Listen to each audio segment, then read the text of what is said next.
as the preacher kind of winds down his words, for those who wish to stay after the services, we have a town meeting to discuss the attacks in the Sullivan houses and the Hafford house. Would I recognize this person's title? Would this be a father? This would be a father. You can see he's an older human male, balding, slightly overweight. He has long white braided hair. He has his robes, and he has a Justice symbol made out of like a simple stone. You guys wait? Yeah, I think I still want to fly on the wall. Okay. I don't necessarily want to Yeah, the people involve myself. I don't know how much either of us care yet. Yeah. Other than the fact that the DM clearly has a bunch of shit written for this, and this is where we're supposed to be.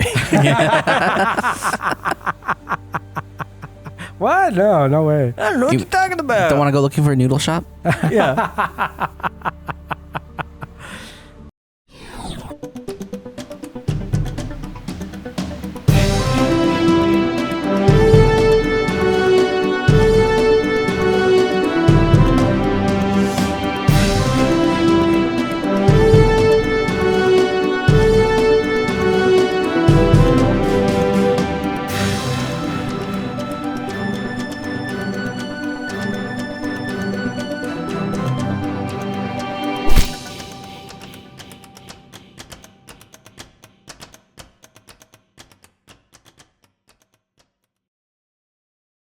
Welcome to System Exploration by Unfortunate Ones. I'm Sov. I'm Nix. I'm Graythorn. And this is going to be session 1 of our adventure in Dungeon Crawl Classics as judged by, GM'd by, Nix. Yep. Is there a name? There is, but I will say it later because it also is a little bit of It's a spoiler? It's a bit of a spoiler. Okay, well, you, as the listener, will be able to see the name immediately. But I guess, once again, second instance of system exploration, us as players just don't get to know. Oh, by the way, credit where it's due, Square Density Alley, you thought of that Oh, okay. in yeah. session 2. Nice.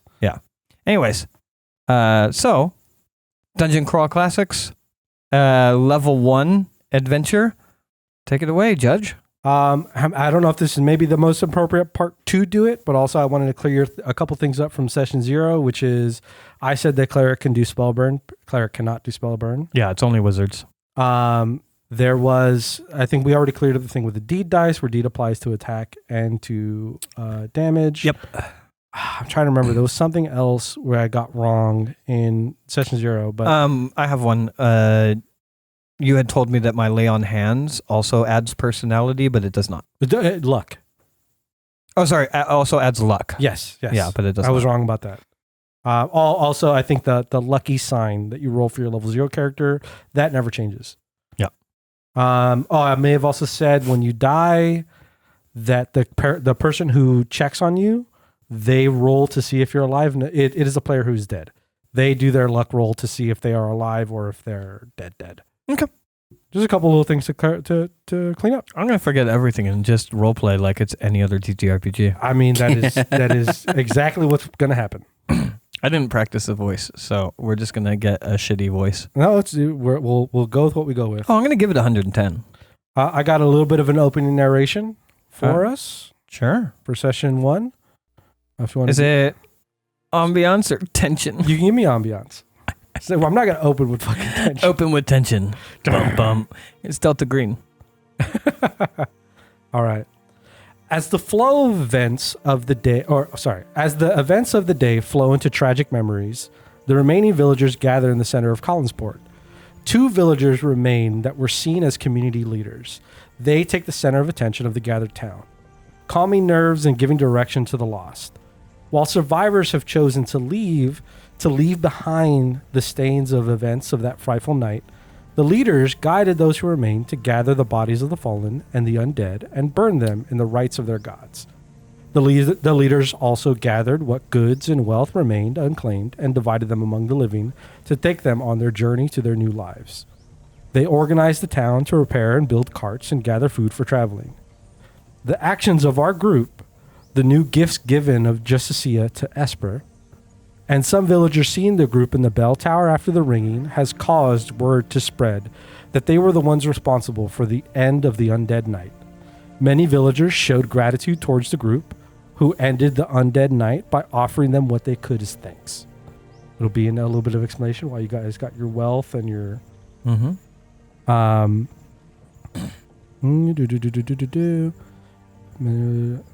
As they left Collinsport, some headed south, others north on the Great Stone Road. Our adventurers joined the group north. Days passed and the group slowly shrank, as some bidding their farewell to start new lives on unclaimed lands, others settling in passing towns, and soon enough, only 2 of the group that saved Collinsport remain, traveling further north than they have before. As they reach the edge of a town, homes and buildings bleed onto the west side of the road. To the east lies the town center. As they walk and can see the main gate leading to the center of the city, a church bell rings. At first, a common variation of a bell heard countless times from many towns as they pass, but in its reverberations, its tones shift. And for Esper, the ring shifts to that of the bell, Justicia's bell. Her shield and mace hum gently as they resonate with its tolls. What are you guys doing? No. Or how are you? Is there any amount of exploration in your roleplay of your guys' travel up to this point that you want to explore? No, it's fine. We can start here. Okay. Unless you would want to. I would say. You guys talk to each other enough? Or? Yeah, I mean, I imagine some level of knowing each other, so we should probably establish that to a small degree. Obviously, we fought together. In the time that we stayed in that town, with the blessings of not only the equipment, but Esper turning herself to prayer to Justicia, has become more like sworn allegiance to Justicia and become more religious whilst bolstering up that town before leaving, before we would have left. How would we decide to leave together? So, Esper, overall, previously in her roots was kind of more of a shy individual, or otherwise not very go-gettery, but now is bolstered by Justicia and is becoming that. Who is your character? Alara. Hmm. Well, Alara was a wizard's apprentice. I imagine said wizard no longer exists. I would imagine he probably died, if not maybe involved in what happened. Yeah. So, Alara was super into the whole magic thing, right? And then the whole thing happened. And now Alara's like, fuck magic. I'm out here hunting magic people. Does Alara have any suspicions about her former teacher? Possibly. Okay. Because what happened wasn't natural. Yeah. It could have been some random event of evil. But would, like, the idea of necromancy be, like, a well-known thing across the world? I would say, because your necromancy is a known thing. There are plenty of, like, supernatural things that are known in the world. Is it generally seen as evil, rather? It is definitely part of chaos. Okay. Which is funny, because she's chaos alignment. Yeah. You have a black grimoire. Yeah, I do have a black grimoire and a holy symbol. Yes. That was on my sheet, too. Yep. You have a black grimoire and a holy symbol. So I guess Alara's whole point of, traveling, and I guess she saw Esper get those holy relics. It's like, fuck magic, but there is some divide between what's given to you by the gods and what you might learn through whatever arcane, chaotic, whatnot. So you're just going classic Sov here. It's fuck learned mages is your whole your whole shtick. So she probably chose to continue traveling with Esper under the thought that if Esper is has been gifted clerical objects and is able to wield them, and is a lawful person under Justicia, because I imagine the gods are well known too, right? Yes, there are several gods of the world, and in different regions, others are worshipped more than others. Like Callansport had three different gods in that region alone. Mm-hmm. So like different, it's like I think most like D&D fantasy areas where like you go to a town and there are like temples to, various gods. Yeah. She figures it's probably like a means to an end type thing. Like this person is gonna go around doing good stuff for their god, and if that happens to be, hey, we came across some wizards or mages of some sort doing wizards and mages things, well, I got these 2 daggers. Hopefully these people aren't gonna ask for help when I kill them. Are you so is your character looking to kind of seek to change their alignment? No, I think chaos is applicable. Okay. Just because there's like only like a Punisher style. Yeah. Okay. An anti-hero. Yeah. That's so funny. The Punisher and a goody two shoes paladin. One who, by the force of their weapons, compels them to help those who plead for help. Yeah. Who was the Batman equivalent of Marvel? Like In Captain the Marvel Marvel? universe? What do you Yeah. mean? Oh, who's Batman in the Marvel Yeah, universe? like, who's Tony the- Stark. Iron Yeah, Man. Tony? Iron Man. Is he? Iron Man would Yeah. be the closest. Easy. He's the goody two shoes guy. Well, Well- he's not that he's a goody. Oh, to be a goody two shoes. Who's the goody two shoes? Well, Bruce Wayne again is supposed to be the persona he plays is that like he's a rich. No, going after the goody two shoes thing. Well, I mean, like the Batman part, not the Bruce Wayne part. 'Cause Oh. Batman's shtick was, he's saving people, he's not I killing would people. go Captain America then. Goody, Yeah, goody Captain. two shoes. Yeah, Captain America and the Punisher. Yeah. That's has that been a comic? I don't know. I don't probably. know. In the fucking 100 years of comic books, probably. I love it. Punisher's the best. Yeah. Well, anyways, the exploration of you guys' conversations. No, it's okay. I think we have an idea of each other going out into the world to Okay. explore together. I'm obviously... I think exploration is probably just number one priority. Mm-hmm. I imagine between both of us. And then secondary priorities we probably don't align on. Whereas like I'm going out into the world to explore where justice needs be.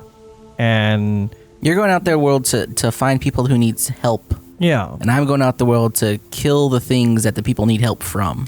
Yeah. So like we only pseudo align on our secondary. And our first is just like fuck the small town. Exploration being our call to action. So as the bell rings and my equipment begins to hum. And that resonance of the toll just reminds you of that bell that you rung back in Callansport. Yeah. Does it feel like a call to me? I would say, yeah. I think you would probably hear my equipment humming. At this point, you would have seen me in travel practicing with both the shield and the mace, and them both being like on my back and belt, humming. I'm probably look down at them. Alara, right? Mm-hmm. Well, we have nowhere else to be. And the bell calls to me. I roll my eyes. Well, go on then.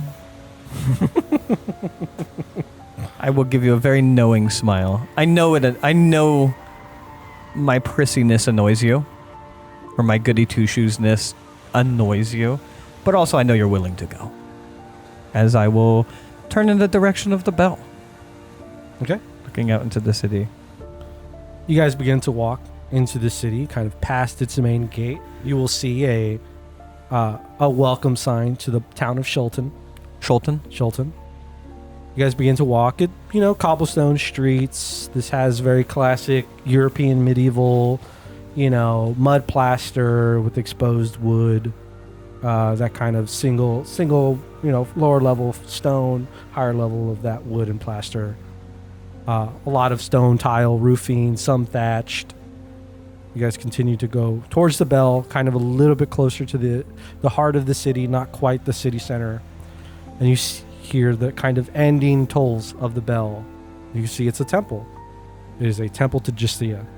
Oh, okay. Well, guess I don't have to look anything up. And you start to walk towards it. And you could see that there are a couple of people that are kind of standing outside. You see the doors are open and you can see there's a gathering inside. There's a gathering. There's a gathering. Okay. I think, whereas I more traditionally would have probably left stuff home, because it's not like I've never been to a church before my blessings, but I probably wouldn't have brought my, tools and shit with me. Whereas now I think there's a sense of pride as if I am someone to be recognized as a follower. So I will kind of walk with pride with my mace and my shield. Okay. And I will just enter in, if I can, to just be on the periphery and listen in, see what's happening. There are some open pews in the back, or you could stand in the back if you would like. Probably stand. Okay. You stand with her? Mm-hmm. Okay. You guys both enter. You kind of catch the tail end of what would have been the ministry and the general blessings of the day. And What was the blessing of the day? If you could just give me one. What do you mean? What was the blessing? What's the sermon of the day? What is the topic? Oh, Love thy neighbor, or, fucking plant food. What are we? What's the sermon today? the tail end that you can catch, this is more focused on the mercy aspect of Justia's teachings. So more of, turning the other cheek kind of style of sermon, talking about showing mercy to those who you feel could guide into the light of Justicia. Okay. And as the preacher kind of winds down his words, he says, "May mercy be shown and grace, and may justice be served and granted." And the rest of the followers kind of nod along, pray along to it.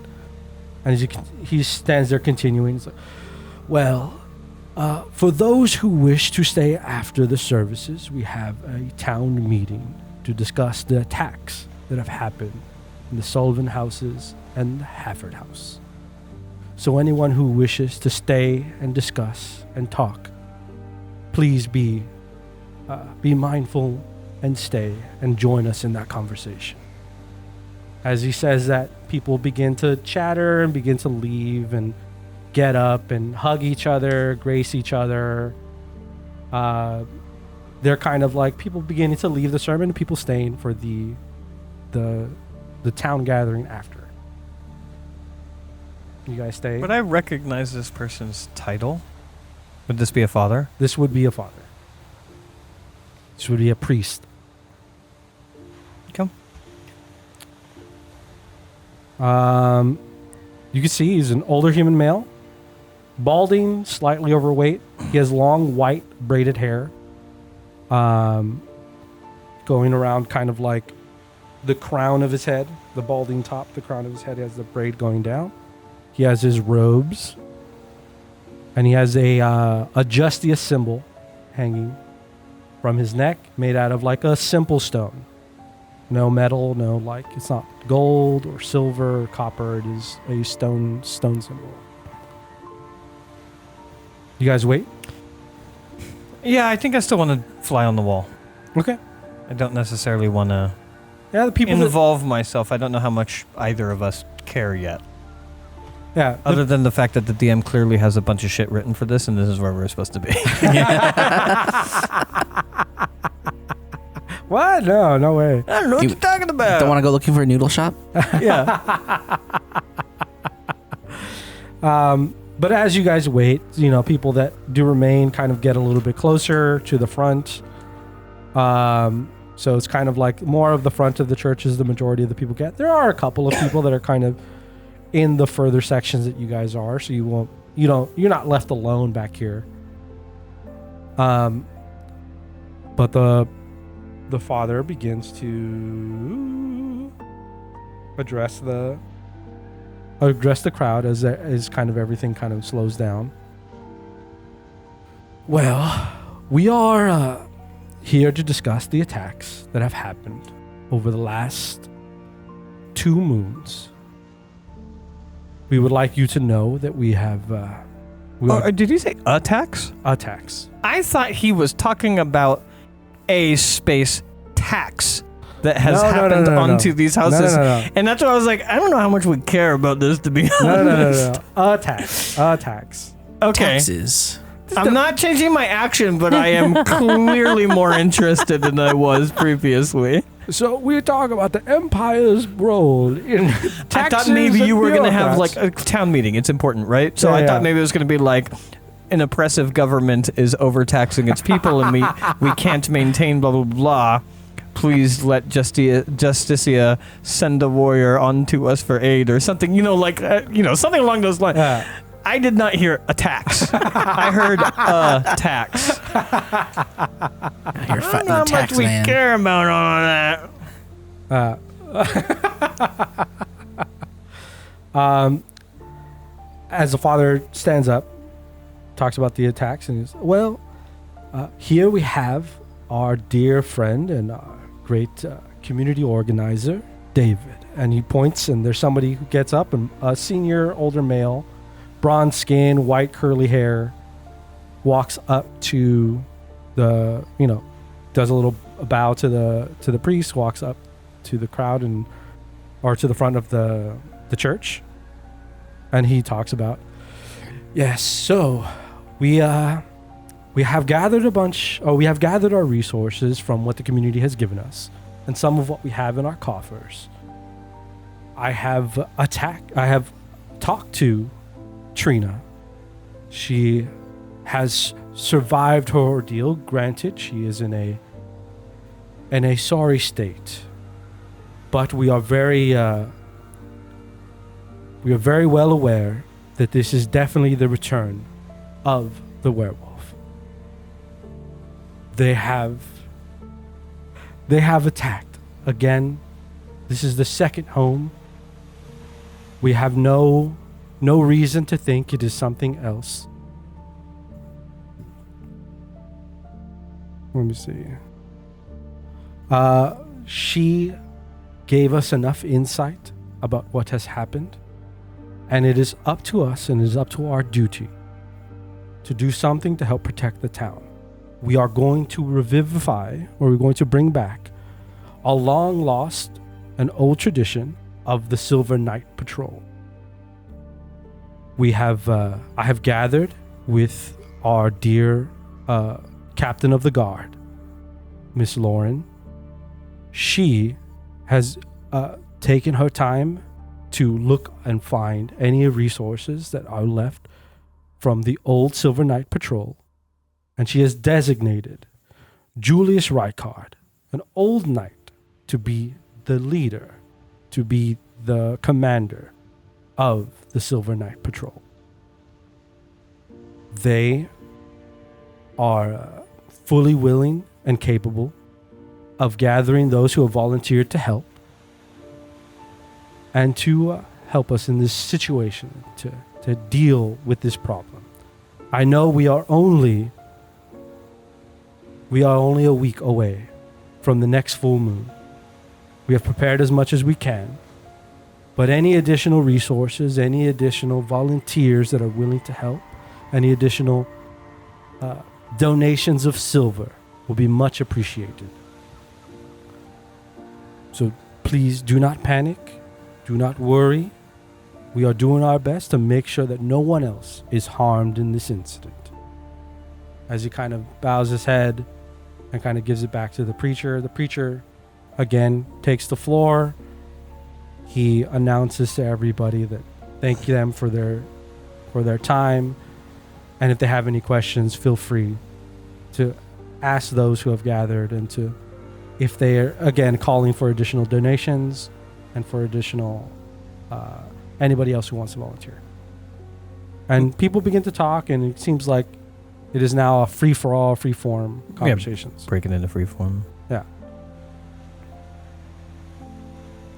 Well, not specifically the casters that you traditionally loathe, but I imagine you have no love for werewolves. Man turns into a beast. Magic enough.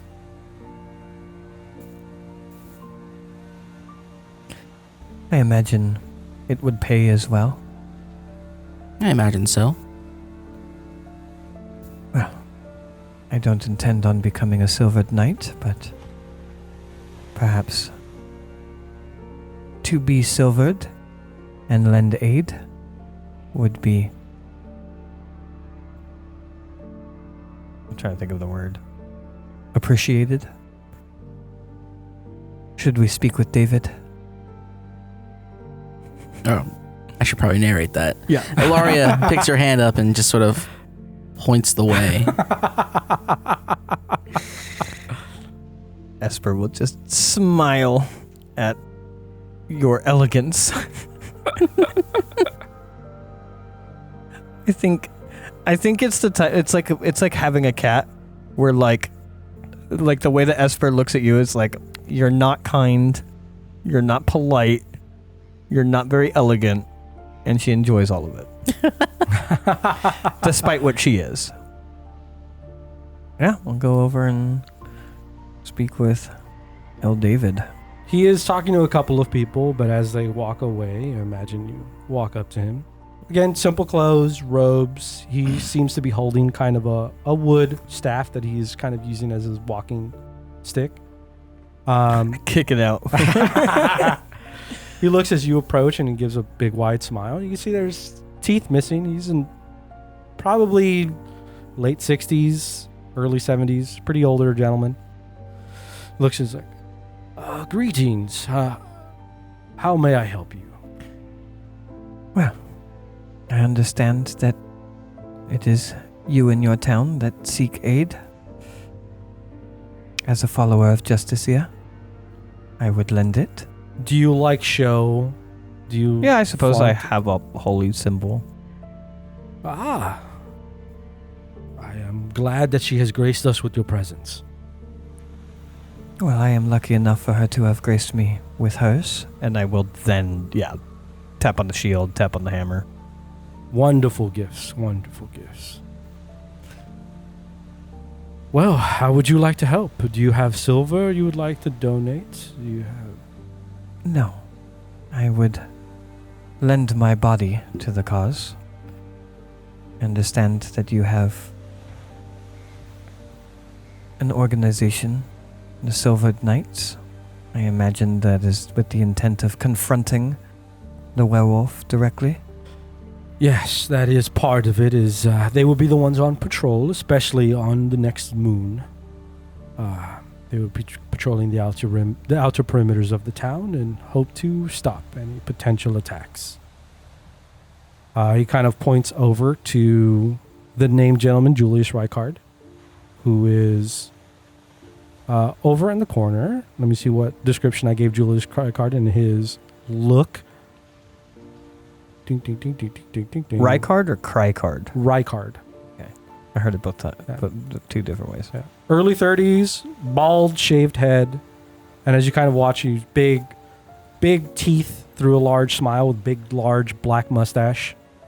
He has light brown leather armor. He has a short sword on one side, and you can see a crossbow on the other. He's like, if you would like to join the Silver Knight Patrol, please go talk to Julius Rykard.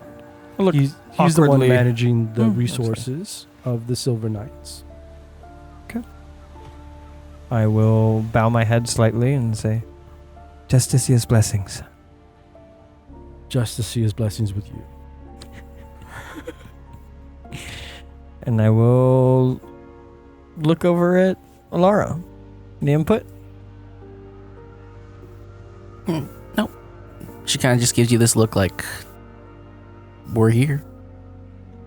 Go talk to Julius. As you approach him, he goes, "Hi, how are you? You looking to help? Yes. I saw you talking to David. You help with donations or help with that thing?" Points at your mace. I would be helping with Justicia's mace. Wonderful, wonderful. Well, is this friend also joining you?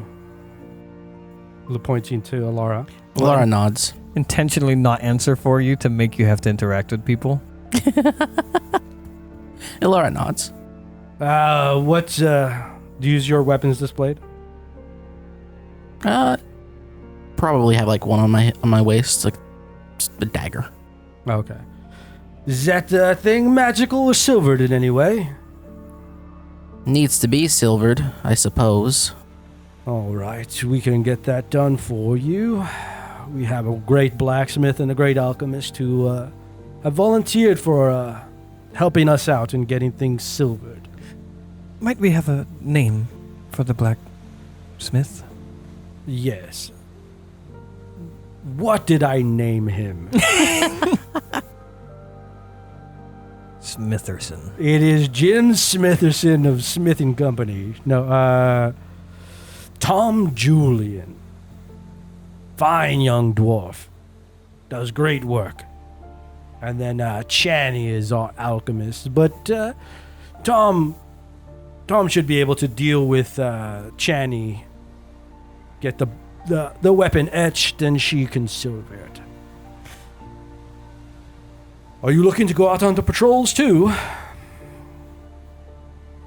Well, unless you have any other leads that me and my friend might follow, then patrols seems like the next viable option. Yes, I mean, I have my own theories, but, the main job is getting us ready for the next full moon. As soon as the moon comes, then I will definitely assign you to a group of young fellows. It kind of points to a corner. You see kind of a random assortment of different humans, a couple of dwarves, some halflings. Just mostly human, but an assortment. It's like, people are getting ready, pretty excited. Some are nervous. The only ones who volunteered are definitely the ones looking forward to the thing. It's been a long time since a werewolf has decided to grace our lands. It's time we show them what for. What makes you think this is a werewolf? The town has the history of it. It's been a long time, way before my days here, but people talk of it. It was, people were worried it happened on the first attack, but people weren't sure. The second one, young Trina, she definitely told us that it was nothing but a werewolf. Big man, big teeth, all hairy. Giving that howl that they do. Well, that certainly could describe a werewolf. Or my late father. Well, he's not involved in this, is he? You don't live around here, do you? No, we hail from Callum. Oh, good. I was about to say, if you brought a werewolf or this father of yours who was a beast of sorts, that would not be welcomed. Just a hairy man. Oh, well. There's a lot of that. Tom is a little hairy himself.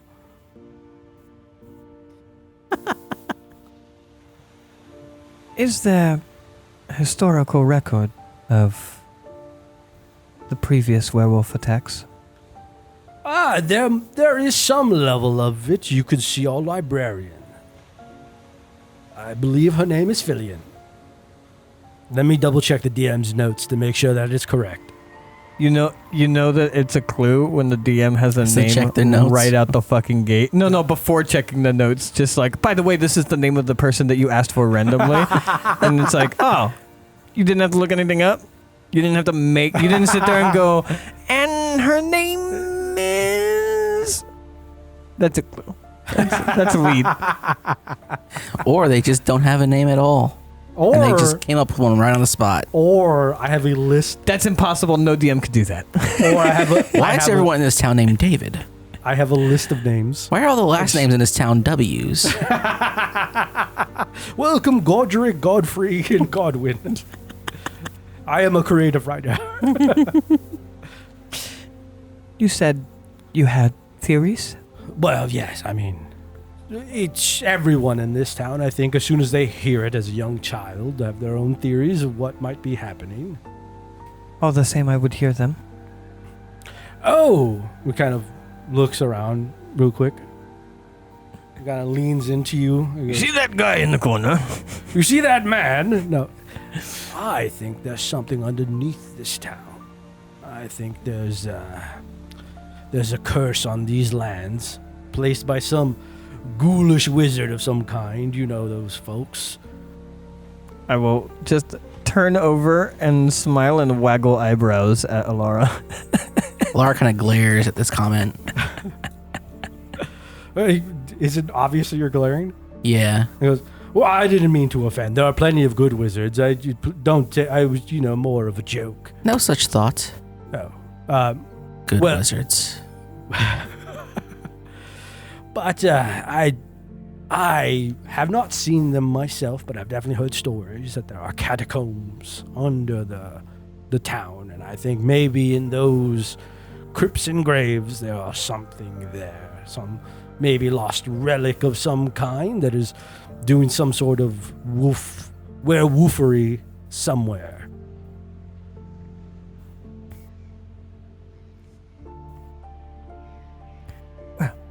Perhaps someone should go down into these crypts? Oh, as soon as I find an entrance, you know I'm there. Or perhaps we will look and then call upon you. Well, that'd be great. Every night before the full moon, and even at the full moon, before the nightfall, we'll be meeting here at this church. This is where I would ask you if you'd like to join the Silver Knight Patrol. And I will assign you on your particular patrols, especially of the moon night. But other than that, it would be double checking and making sure that you have the appropriate equipment. Mostly just something of silver. That does damage to these kinds of creatures. At least as far as we're aware. Now, give me a second. He kind of looks through his stuff and kind of gets a little bit of a little scrap piece of like a moldable wax, and he kind of gets it on a little paper and has a little stamp, and he stamps it on it, and he goes, well, hands this over to Alara. Alara takes it. Give this to Tom as a sign that you are doing the service for us, and he'll do the rest in terms of etching and doing the silvery. Should take him at least a day or two to get it done. We have asked him kindly if he could up the priority of this job. He should be able to do that for you. Well, any other questions? No, I think we might meet here before the full moon. Otherwise, we might do our own investigation until then. Please, please, please. Please enjoy the town. Don't make a ruckus. I will tell Lauren on you. I will turn over once again to Alara and say, Alara, don't make a ruckus. Alara just glares.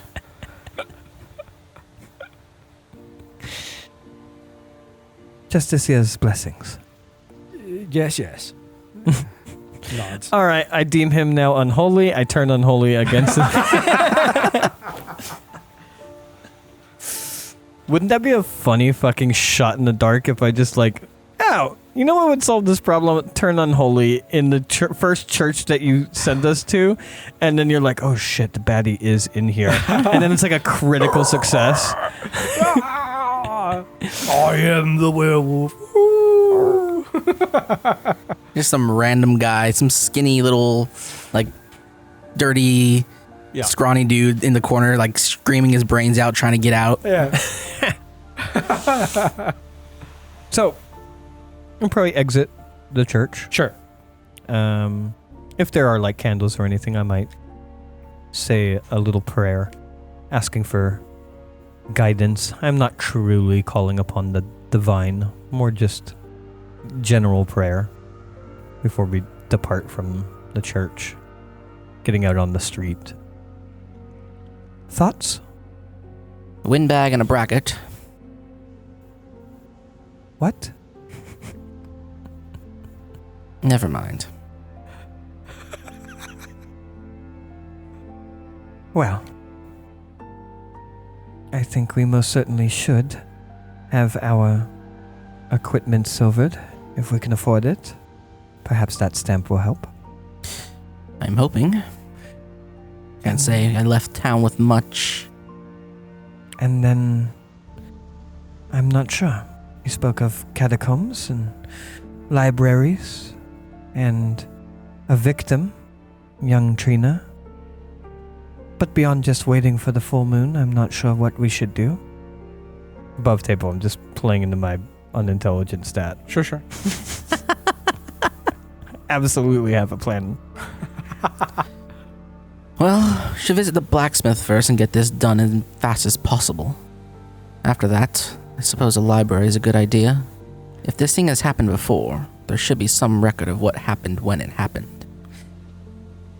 There also might be records of entrances to catacombs, should they exist. I was thinking more looking up tales. I think both might be wise. I will follow your lead on that. So be it. Is literacy at all a thing in Dungeon Crawl Classic? Oh, like, do you need like a skill for it? Yeah. No. I'm assuming no. There's not, I don't think it's that. I think it's up to you whether or not you want your character to be literate or not. Then for roleplay reasons, I will say I read at like a 3rd grade level. Okay. So I can still help. I just look foolish.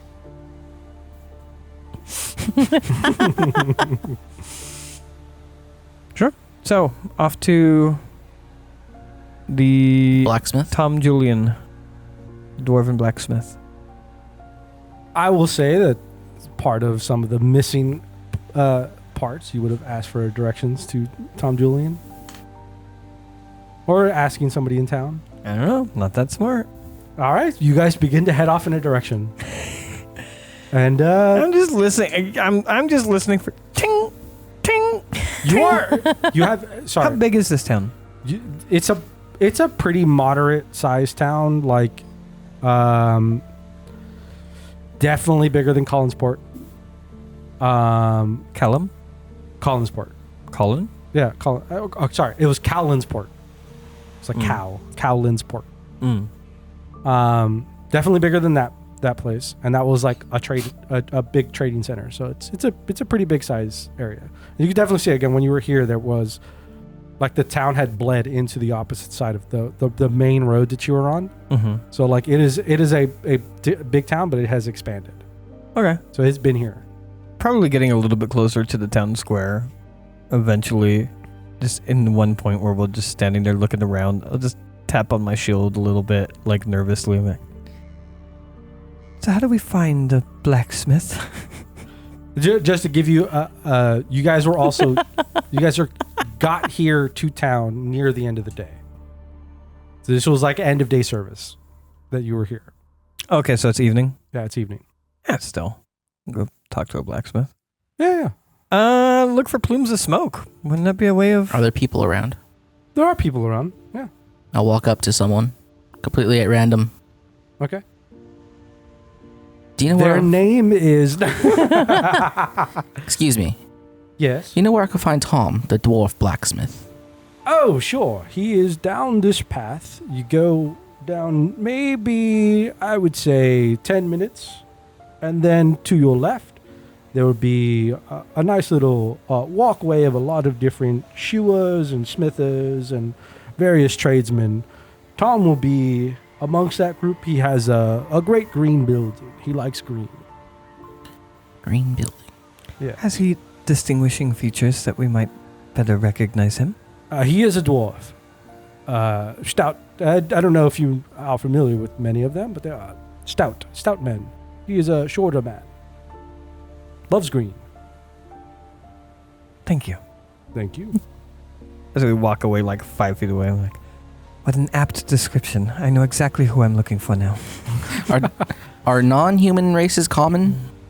Not very, but this town, as you walk around, you could see there is a healthy assortment, but it is majority human. I mean, we saw a healthy assortment in the church. Yeah, of the night patrol. Yeah. Yeah.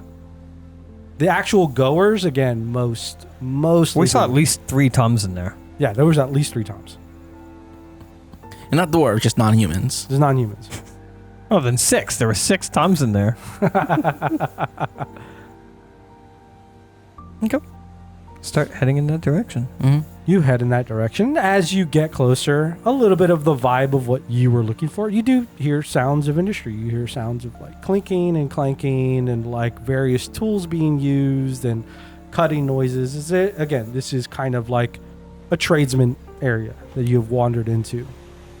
And as you look, you can kind of see there's a little bit of like some buildings have like the front is the building. Some have like there's like an open area that kind of goes into where the back building is. But you do see a green building. And as you approach, there is a sign posted, kind of like juts out. It says Julian Smithing. I will mirror the gesture from earlier, though when I do it, it seems very genuine as I cast my hand for you to lead. And I do it with a smile, because I know I'm poking fun.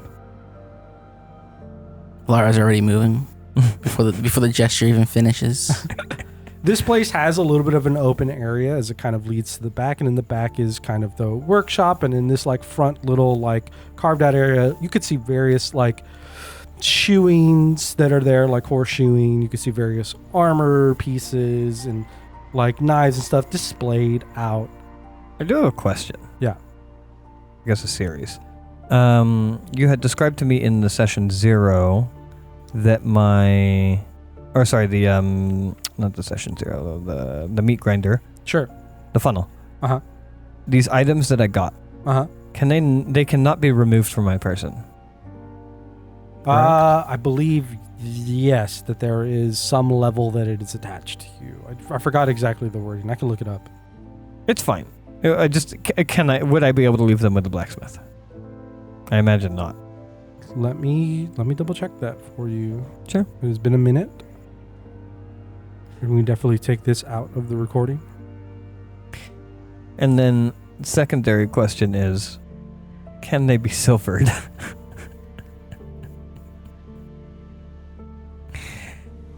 Can I add effects to my already magical items? I think in general, most systems don't let you do that to magic items. And they are usually already capable of doing what silver needs to do. The items are bonded to you. So they're not permanently attached to you. They're bonded to you. Yeah, but what does that mean?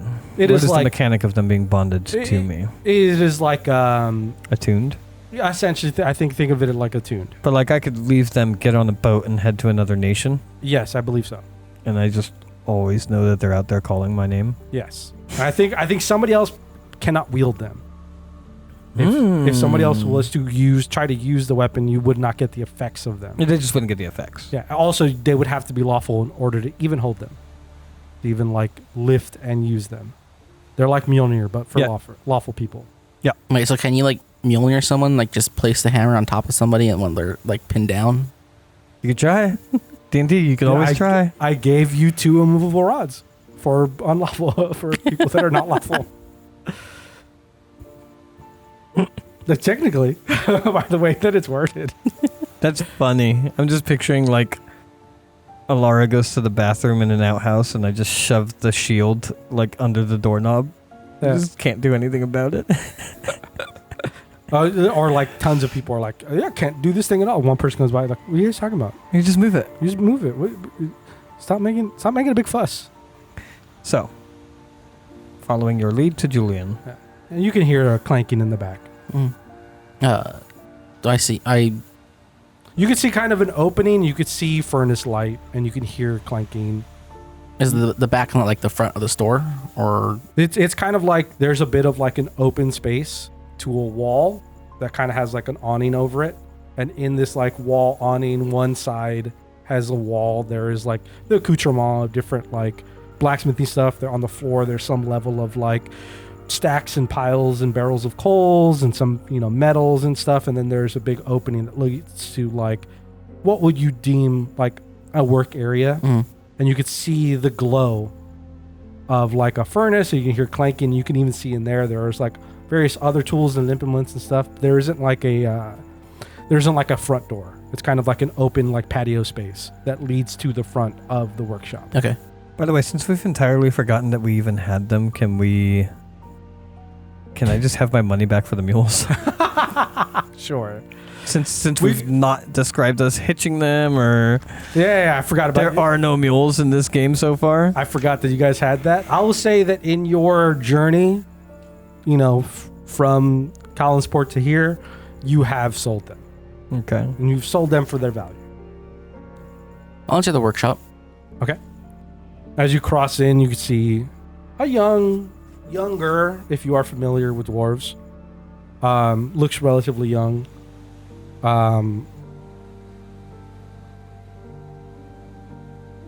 Is he stout? He is very stout. Is he dwarven? He is dwarven. Dude, this is the guy as described unto us. Does he like green? Well, the shop's green, so. Yeah, I mean, but does he like That was a gimme. I just want Is he wearing green? No, we're in the wrong spot. Let's get out of here. He's actually wearing nothing but red. So He's actually wearing nothing. This man is the type of man that likes to smith freeballing it. So, in my description of him, short, stout, burnished and cold-dusted skin, wild, frizzy, and standing thick black hair juts from his head, barely contained by a thick, soaked headband across his forehead. Strong, defined arms from years of smithing, displayed from his sleeveless shirt. A thick leather apron covered in soot and oil is tied around his waist. As he's there, and you walk in. Do you stand there, or do you walk up to him? Do you walk into the space? I call out to him. He goes, as he, hey, 1 second, and he kind of rubs his hands. It's just all like, as he rubs, it's just kind of coal and soot, and he's just like, kind of makes for the gesture of dude. The handshake was, how may I help you? Tom, I presume? Yes, that is me. We came here from that one man with the beard. I forget his name. David. Oh, David. Yes. We're here to help with this werewolf problem. And I'll pull out the piece of paper with the piece of wax. Looking to get something silvered. Yes. What am I working on? I'll As look he at rubs my his hands. waist, and I'll just take one of the daggers off my hilt, or off the band of my waist. Like, great. This is nice. Nice little piece. Just this? Just the one. Should be easy work. You? Anything silvered? Well, I don't think that you can silver stone, but if you could make me silvered stones for a sling. Silvered stones.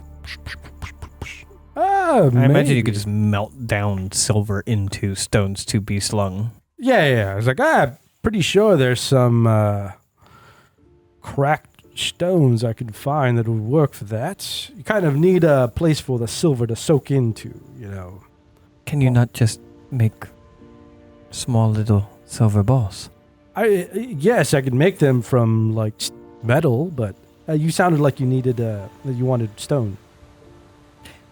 No, sorry. In jest, I meant I don't think you could silver stone. Oh.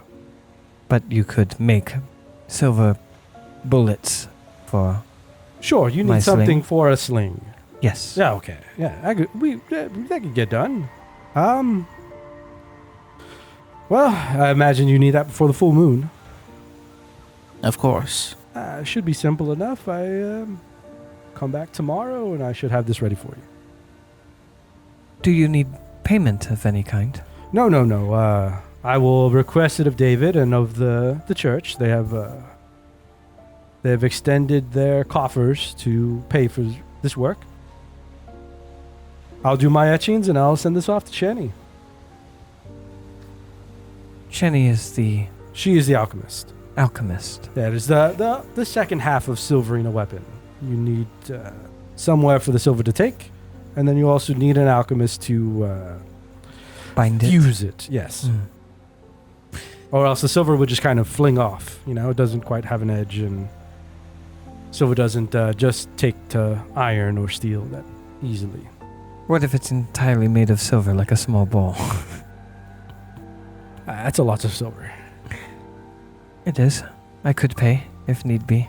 Though I don't know what your supply of silver is like. I mean, if you want just solid silver stones versus something that is a bit of an amalgamation. I don't know. What kills werewolves? I think something with silver on it. I don't think it necessarily. It could be whole silver, but I think that's its own. I will leave that to you, and I can pay if need be tomorrow. Okay. Yeah, I'm not. I haven't killed many werewolves, so I don't know exactly what kills them. I just know silver's the thing. I trust your wisdom. All right. Well, Thank you. thank you. Take care. I look like I want to say something, but the last time I did, it didn't go over well, so I will just small bow and walk out. As soon as you guys leave, the thing is right back to clinging and Ting, clanging. ting, ting. Yeah. Understood. Well, that was cheap and easy. It's a requisition.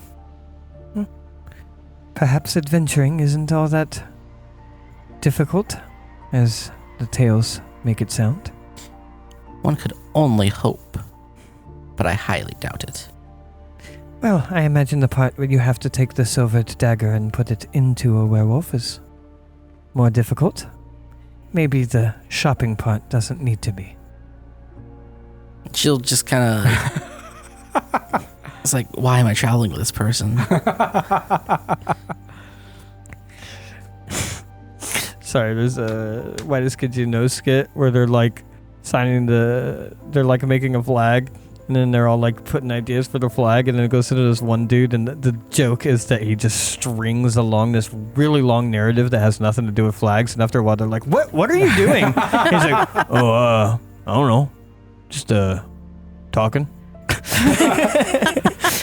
I know it's a tangent, but also I saw a recent video where there's like a guy who's like interviewing like some sport, some athlete, and he's like, oh yeah, so you guys, the game, you know, when you guys do the thing and you're all about, you know, yeah, you guys are ready for the when the thing goes through, and the guy goes, are you high? That's our relationship. That's a Laura and Esper's relationship. All right, what are you guys doing? On to the library? Library. Go find someone, see if they can point out where the library is. They're very similar. I would just continue to look around aimlessly.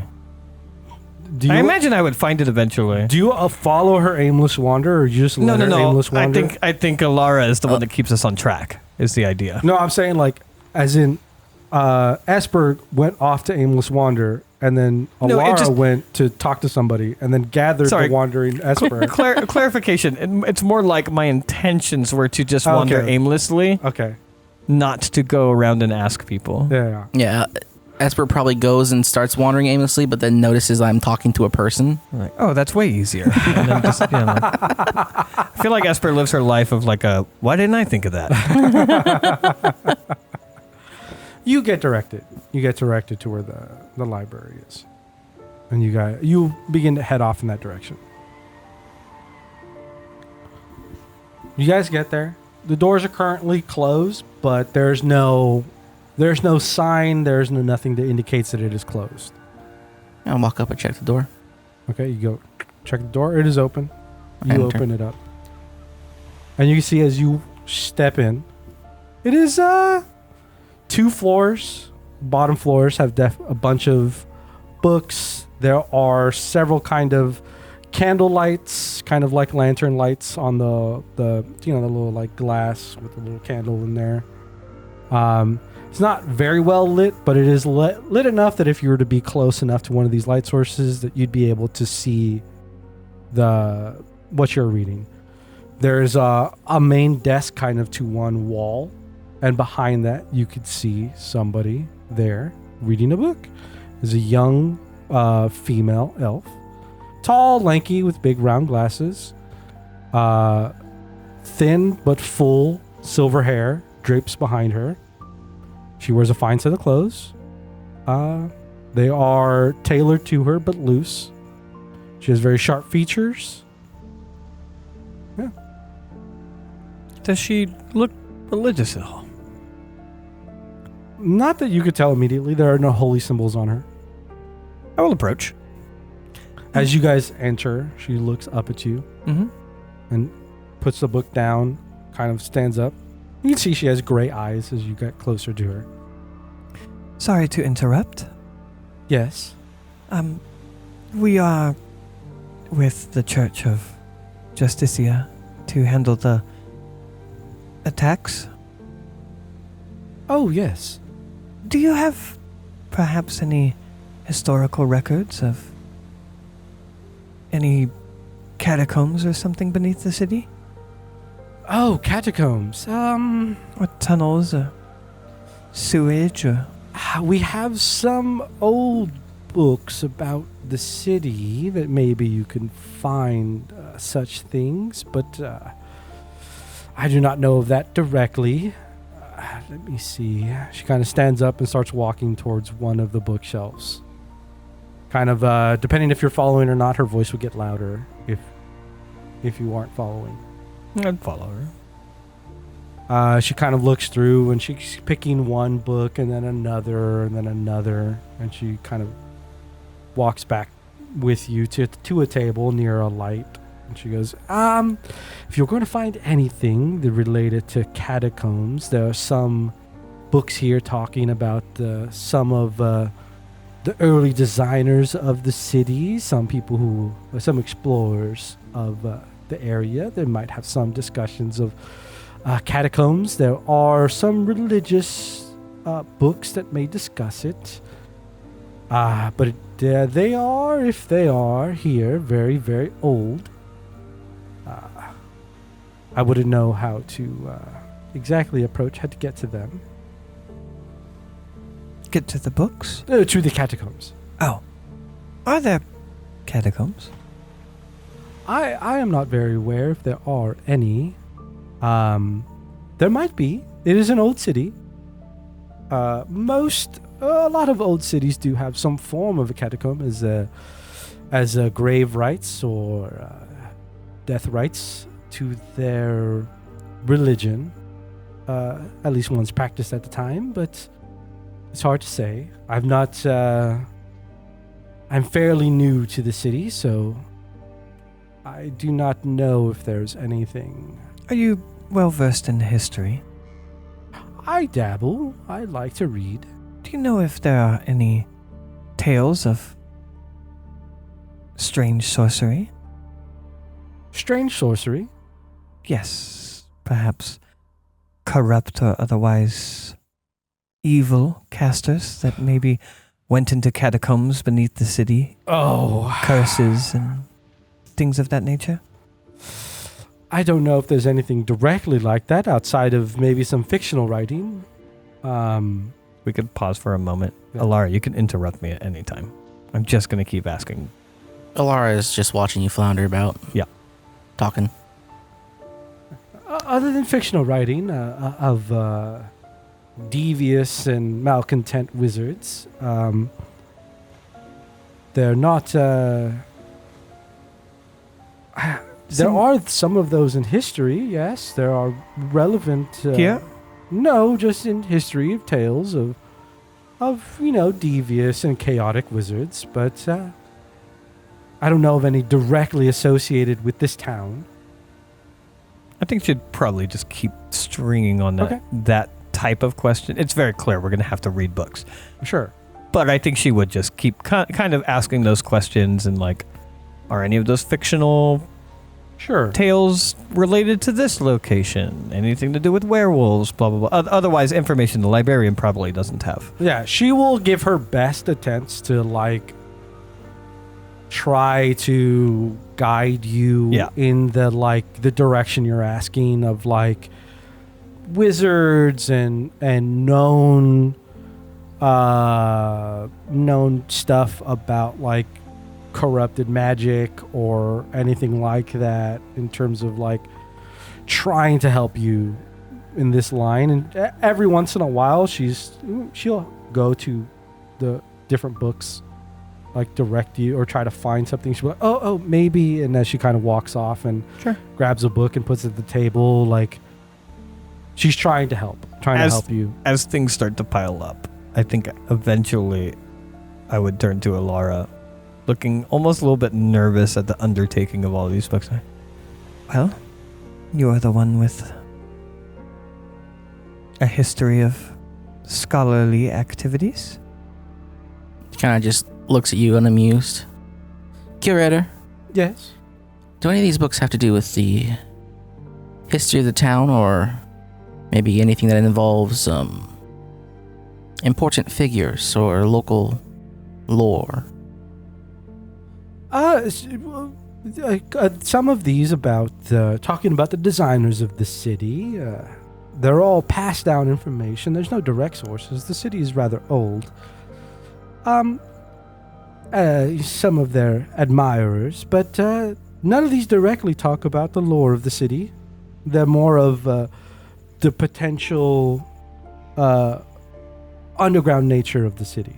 Any sewer systems or catacombs or things that lie beneath the city, potentially. You had mentioned, Alara, tales?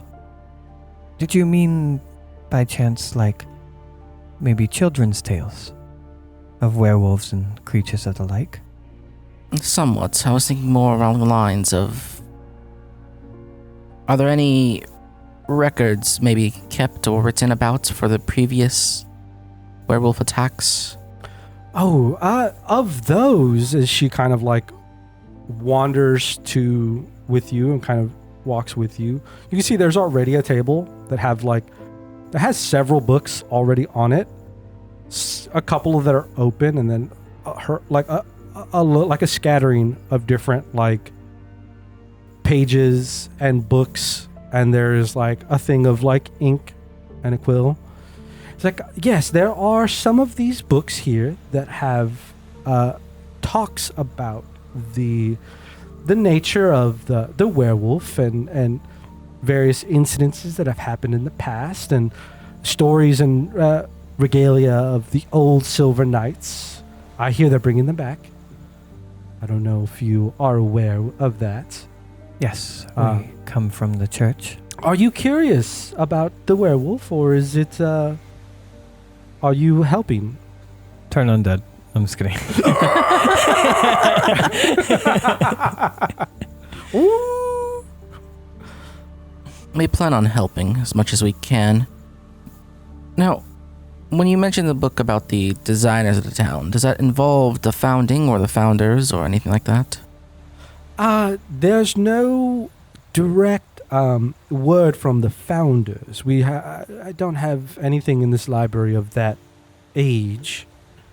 But it is definitely people talking in admiration of the building of the city and of the things that they have found. There are no direct sources of, at least that I am aware of. There might be something in one of these books that I have missed or I have not read. I've not read everything in this library. I've tried. I do my best.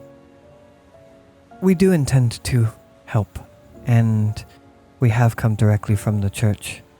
I see here that books have already been put out. I imagine others are researching the same. Does your library close, or might we peruse into the night? You could peruse a healthy amount into the night, but I would like to have my own rest. But My kind doesn't need much rest, so if you would, there is a good chance you could stay for a good amount and read to your pleasure. Do I recognize what her kind is? Are you familiar with elves? They were in Callansport. Sure. Yeah, she is an elf. Okay. Well, I suppose we have some books to read. Yeah. All right, let's get this done with. Okay. Read books. Which ones are you guys reading? Alara wants to go through the one about the city first. Okay. As in, what are you looking for? I mean, it was mentioning, the design of it, how it's built and stuff like that, and all that, right? Yeah, there are people who are admirers of the old buildings. Some of the, if you are taking the time to read it, I imagine are you guys going to spend into the late night doing this? Yeah. Mm-hmm. Okay, up until she sleeps. For that first part of actually, give me an intelligence roll. Let's get some dice involved in here. Yeah, that's what I figured was going to happen. If he's going to do that, that sounds like most in line with what I was looking for, which was the catacombs. So I suppose Non-natural 20. Hey, I will look up the previous werewolf attacks. Okay. And I want to see if what we've been told thus far lines up with that. Okay. So you go back to the section where she had gathered books for Esper, and then you head to the other desk where there were already an assortment of notes. And what is it? It is a dirty 0.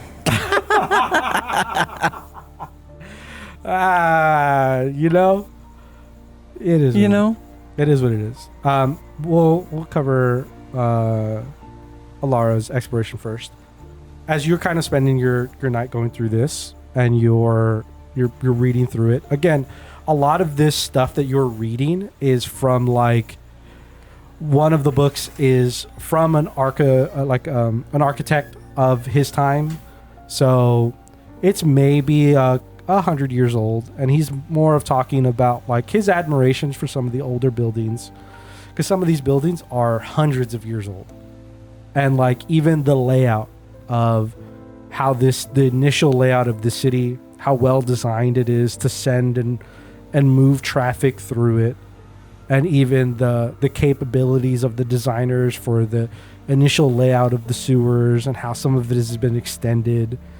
There's some other books talk about the perspective of somebody who's trying to add to the current city and the current design of it, and kind of expanding out and which directions to expand out. I would say with your 20, you do come across passages that talk about some of the religious houses. The older religious houses do have their own walkways and entrances into catacombs under the city, into places where they laid rest in the rites of their gods to people that have their own pathing, and how the sewer systems avoided these different avoided these catacombs. Well, I think we gotta leave town. You know what? Alara, maybe this isn't for us. I think maybe sewers in a game called Dungeon Crawls Classic. Two things that we're not too fond of here. But yeah, you find that what you find is that if there are any chances of catacombs, your best bet is to go into the older temples of the city. And the older temples would be, again, this town has gone built from the center out. So it would be more towards the center of the city. And then you, Esper. The werewolf. Do you read out loud? As Sure. in, some of the stammering, some of this is almost like you're talking. I'm not actually reading like that. It's a joke. Do you talk through your lips? As in, I'm saying, Probably. do you have some level of trouble? Yeah, reading I mean, I can read it. Yeah. But yes, I would say definitely a slower reader, and probably with a lack of level of comfort where there's a little bit of like mumbling under my breath. Sure. I think in the time that it is taking for you to do this, and as you're reading, Fillion does come over, and she kind of like helps make space for you, kind of moving some of the papers. And even there's a little bit of like as she's kind of looking over, maybe seeing that you're troubled in finding some of your answers, and you're having a bit of a hard time. I think she is going to sit next to you, and she's like, is there anything in particular that you're looking for? I wanted to see if what is happening now truly is similar to the attacks of old.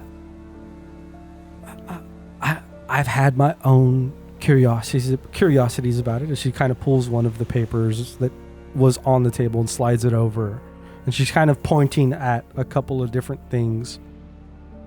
Ever since I've not heard about this werewolf stuff when I first moved to this town, but I've not been here that long.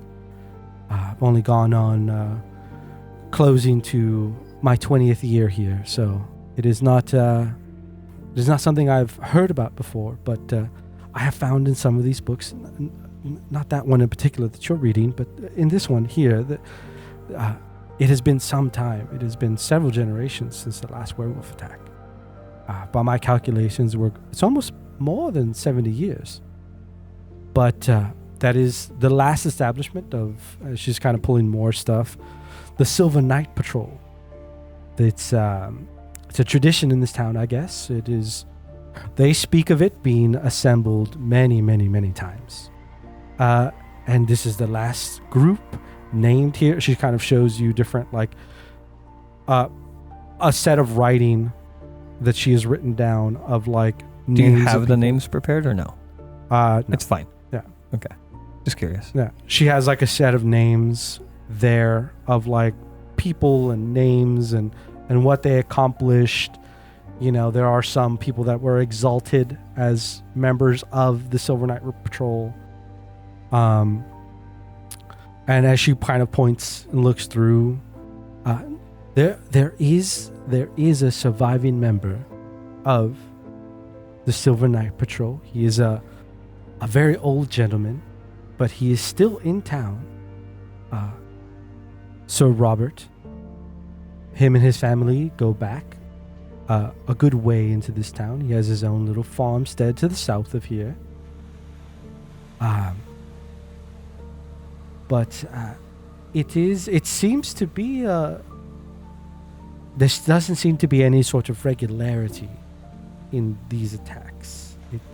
The last one was quite a bit of time ago, but the one before that seems to only have been 20 years separate from it.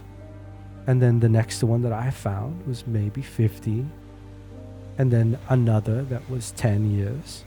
It seems to be no regular pattern. And as she kind of pulls out another paper. As to how frequent these attacks happen, you mean? Yes. And she pulls out another paper, and you can see there's like a, somewhat sophisticated in its calligraphy, a timeline that's kind of written down of like the places that she's found, and kind of like the different like books in which it was written. If it's, some have the same book that have this, it's attributed to, and the timelines and the spacing. And she get like on that paper, also on the bottom part of it is kind of lunar constellation cycles that she has written down. And it's like, I don't see any sort of pattern that coincides with anything that maybe is moon related, or if there's some sort of solstice, or if there's some sort of, I would love if it would all lined up to be something where like, ooh, it is. But whenever the attacks are all of the full moon, yes? Yes. And these ones have been as well. Yes. The pattern seems to be full moons bring out said werewolf, and usually there's some levels of devastation that occur. Some the earlier time periods was much more damage before the conclusion was drawn.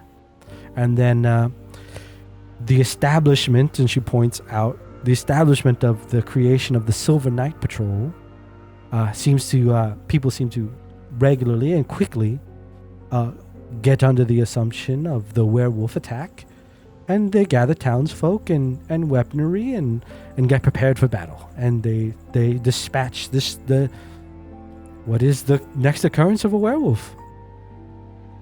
Can you give me a moment? Sure. I run away. Okay. I'm gonna run over to Alara. As she howls to you. Oh, sure. Alara, Yes, what? me and Fillion. Me and Fillion are going over the previous attacks. Do you think it would be worthwhile to investigate the location of if they were able to find who was the werewolf previously? And if there's any pattern of their locations, where they lived or something of that nature? That might be a good idea.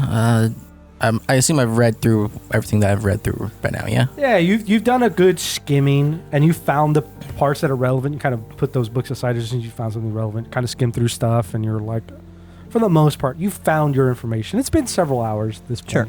Some of the things that I've read here state that if there are catacombs, that they're going to be in the old churches closer to the center of town.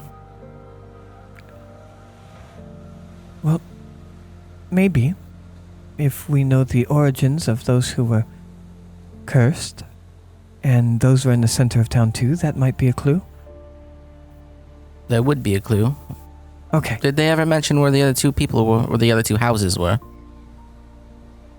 The religious houses? No, the victims of this recent attack. Oh, I don't think we asked. But maybe the librarian would know.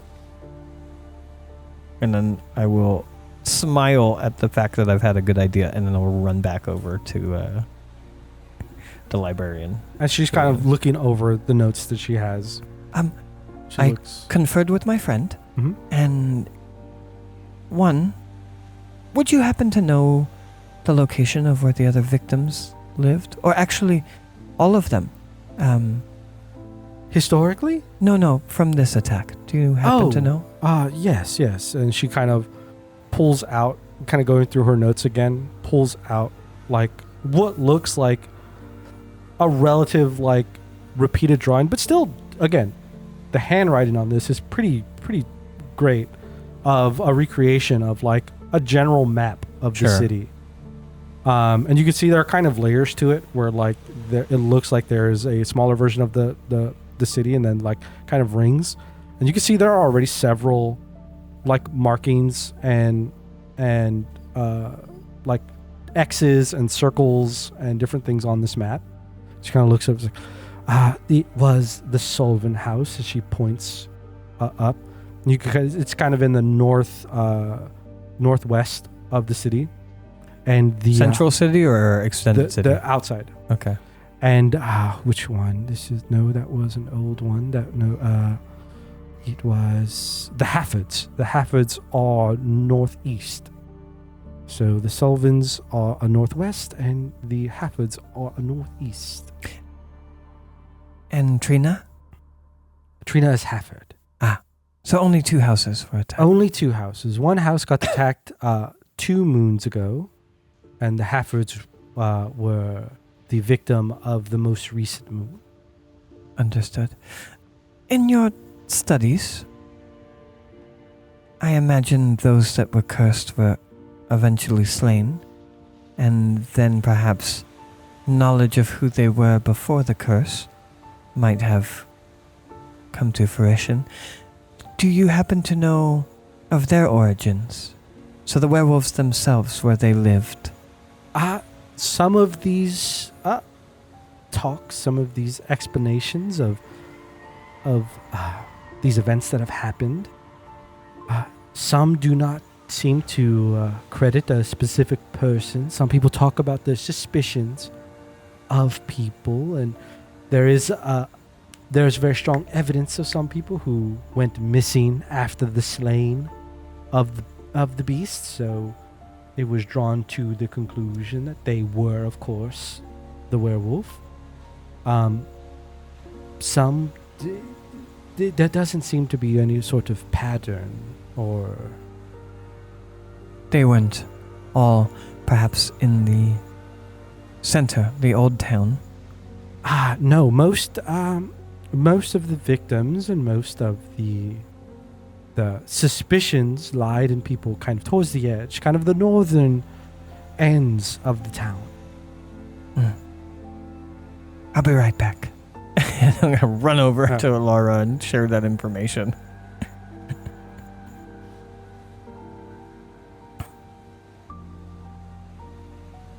So not center of town. Mm-hmm. Most of them being towards the northern perimeter. Mm-hmm. Do I recall anything about any particular structures or people who live towards the northern area of town in these books? Other than it being just the expansion of the town being radial, like it wasn't like at times the city expanded south, at times it expanded east and west and north. It's nothing in particular. There are, from what you remember, there are historical buildings and grand buildings to the north ends of town, but just as much as there were to the south, east, and west. Nothing stands out in particular in terms of the buildings about the northern side of the city. Okay. Well, is there anything else about the werewolves you would want me to look up?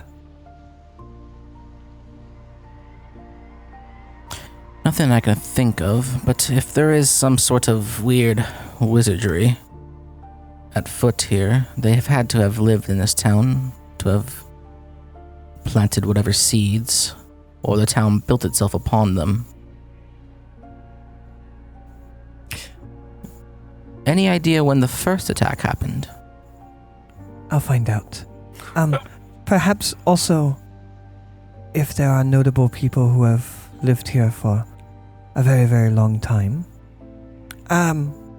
There is a surviving member of the Silver Knights from the last attack.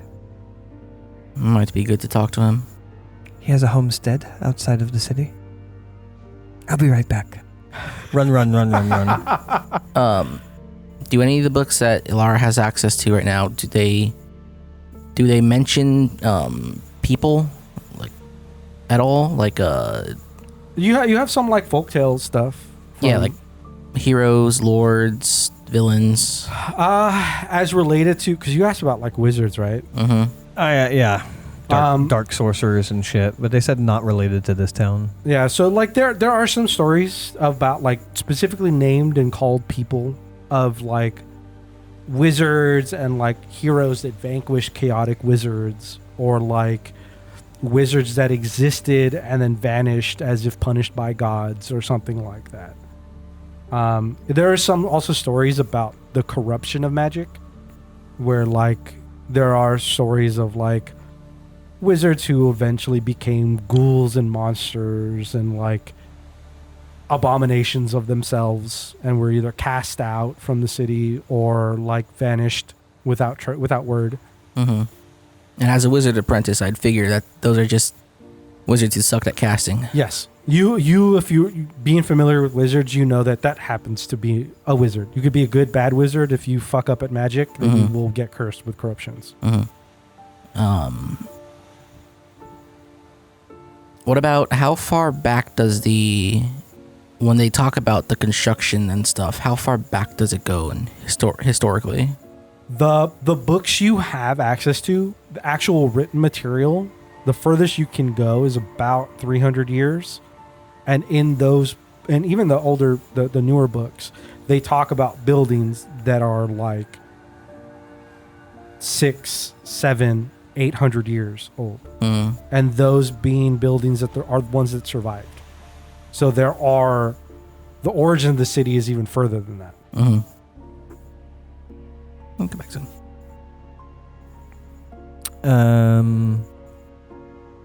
Fuck, what was I supposed to be asking? Anyone of age of note? Yeah, the oldest citizens, I believe, you were going to ask. Sure. Oldest citizens, and how long ago the first attacks. attack was? As you question her and whatever, it's like, that fellow I told you about is one of the most senior, as well as David, if you haven't met him. He is a great... people admire him in the city. He is a great fellow. Oh, is he a caster? Not that I'm aware of. He could be, but I have not seen him personally cast any sort of magic. But this is and was for a long time human dominion, this general region. There aren't... I myself, please don't spread. I'm entering my 4th century, so... But I haven't been here in this area that long. But there aren't many people much older than that. Humans don't live particularly long. I think I would look like fascinated when she says that. In like a positive way. Sure. About her being like 400 years old. Also, when she does say that, she looks young. Yeah. She doesn't look old. Her hair is silver not because of age, but because of... Yeah. It is just the natural color of her hair. But I do not know anybody personally. I can look up to see if we have any records of people who are alive. That gentleman from the Silver Knights, he's only written about, and I looked him up, and he happens to still be alive. I asked around, but I'd have to find out who is of an older age. That's all right. I just wanted to know if you knew offhand. Do you know how long ago the first attack was? She kind of starts fumbling through some of her papers that she has. The oldest record I have of incidents in this town is... 400 years. No, I'm just kidding. Oh, it's about 600 years past. And even then, it describes it as something that has happened before. Very well. Thank you for keeping your library open. No worries. It's fascinating. I have been, since I've heard of the werewolf thing, I've had my own curiosities about what this could be in this town. And I almost glad to have somebody who's willing to listen. Well, should we live through the venture, I'll return and tell you all I learn. Thank you. I do hope you make it out of it. Thank you. I'll give a warm smile. She smiles back. And I will go and sit with, but not interrupt, Alara while she finishes up whatever she wants to be doing. Alara? Alara's staring at a book. This seems useless. Did you find anything? Well, one of the oldest gentlemen in town is that Silvered Knight, and the first attack is roughly 600 years ago, but even that one mentions previous attacks. The oldest recorded attack is 600 years ago. Yes. And there were attacks before then. It seems so. What'd they build their damn city on? I don't know, but as soon as we have our gear, I think it might be pertinent to investigate. Should we look at the temples? Or maybe... You said most of the... Did you tell me when? Yeah. You said most of the people might have come from the north. Who they suspect via missing people throughout the attacks. When they finally slayed the creature, they suspected some of maybe being the cursed creature, and those were mostly in the northern perimeter. As you to make sure to paint the picture, you saw a drawing that she made of the map of the city. Yeah. If the city is like, if this, to roughly say this is the city, this chunk, the city's here, there's kind of this chunk is kind of where she had various markings. Yeah, but some of them were like victims of the suspected people. She said were yes. In that same zone was markings of both victims and suspicious actors. Yeah, but if the city's this, it is like this, like all kind of in the northern sections of the city, even as it grew. Yeah. Maybe it's not from the city. Perhaps. Sounds like it's possible it just wandered in. Time after time, it's possible. Has to come from somewhere. True. Perhaps. I don't know. A cursed item that exists within the city maybe moves around. Maybe somebody wanders about looking for adventure. Perhaps that. They find a little thing and turns them into a dog. Somewhere in the woods, and when they return upon the full moon, they find themselves changed. Could be anything. I think we don't have enough evidence to fully track that down, but there doesn't seem to be much of a pattern within the town to call upon. None. Our best bet is just kill the thing so far. Yes, but if we could find it and confront it before the full moon, it might be easier to slay. They'd be looking for a needle in a haystack. Well, or perhaps we'd be looking for a needle beneath the haystack. I don't think that's the case. You don't suspect anything in the catacombs? Just thinking about the patterns, that if they all come from a specific spot and the catacombs are closer to the center of town, but all the suspected werewolves are from the edges of town as the edges spread. Newer people to town would be living around there. Well, I do wonder what... Let's look around town tomorrow. Just get a good look at what life is like as we head towards the edge of it. Fair enough. My fear of waiting for the full moon is that this town is relatively large. Should there be an attack, it might be well and finished before we're halfway there. True, but from the sounds of it, they always get their man. Eventually. Not necessarily on the first attack. Well, not that this is the first attack. It is one thing to stem the bleeding. It's another thing to stop the bastard from stabbing you. I'm more curious about the bastard doing the stabbing. Well, as you said, we could explore in the morning. Unless you wish to explore tonight. No, it's much too late. I'm sure most people will be asleep by now. I just want to get a feel of the place and the people around. Very well then. I imagine you would not wish to sleep at the church? God, no. Then we should find an inn. I'll ask the elf. What was an elf's name? Fillion. Curator. Yes.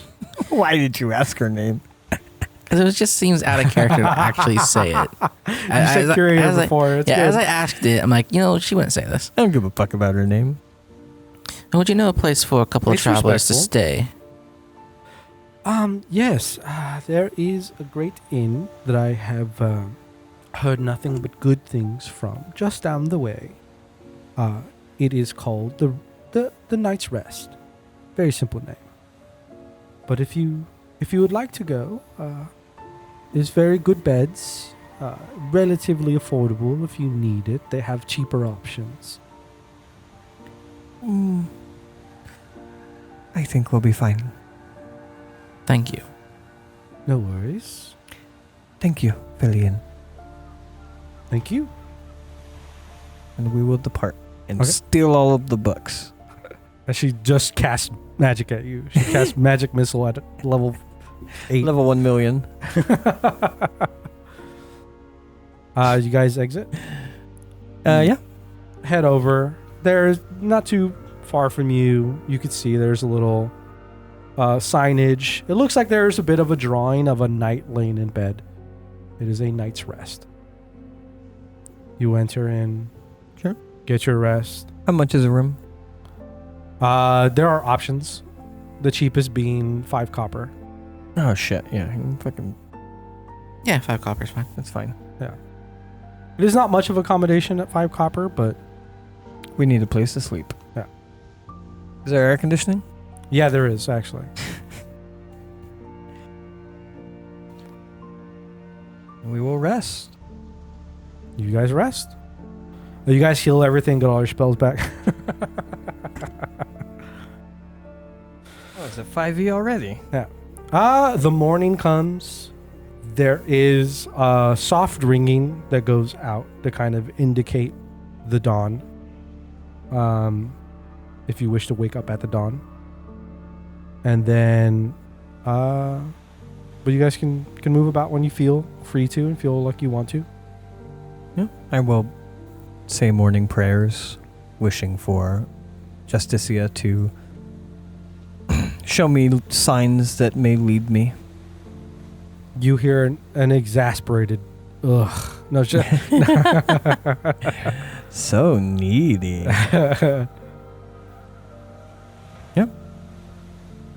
Yeah. Go check out the northern part of the city, yeah. Okay. Are you guys looking for anything in particular?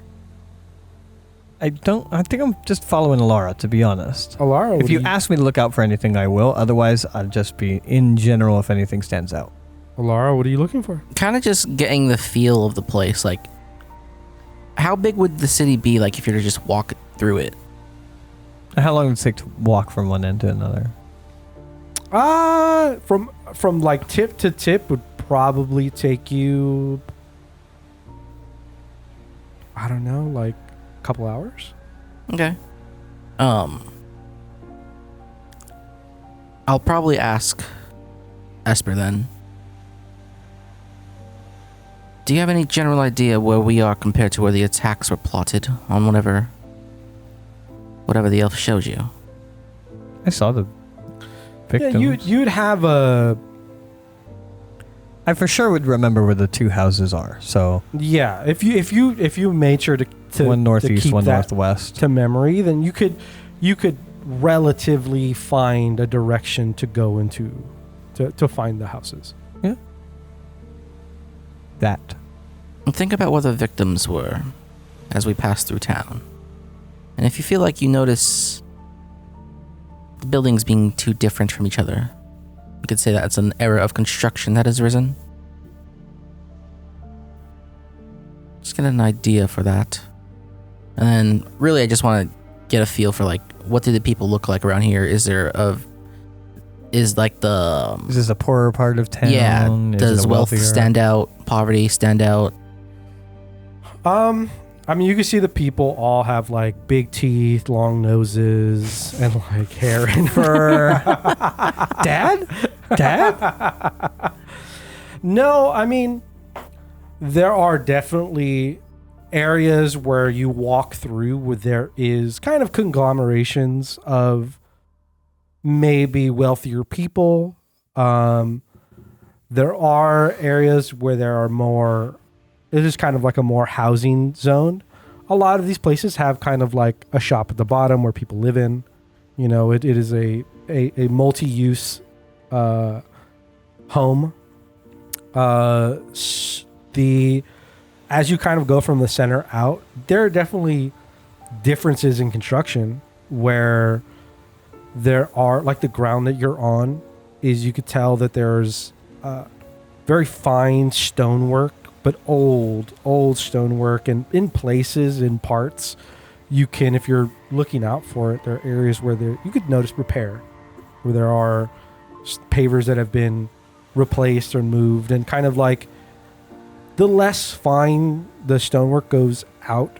There's not quite as paid attention to detail. There still is like, you could see there's an attempt to keep the general aesthetic of the city. Yeah, they're going from stone plates to flagstone to cobblestone. Yeah. There is an attempt to keep some level of uniformity, but there is definitely, as the rings expand out of the expansion of the city, there's just almost maybe for affordability sake and just kind of like maybe even a loss of the art of the design of some of these stoneworks. But there's no obvious pattern of like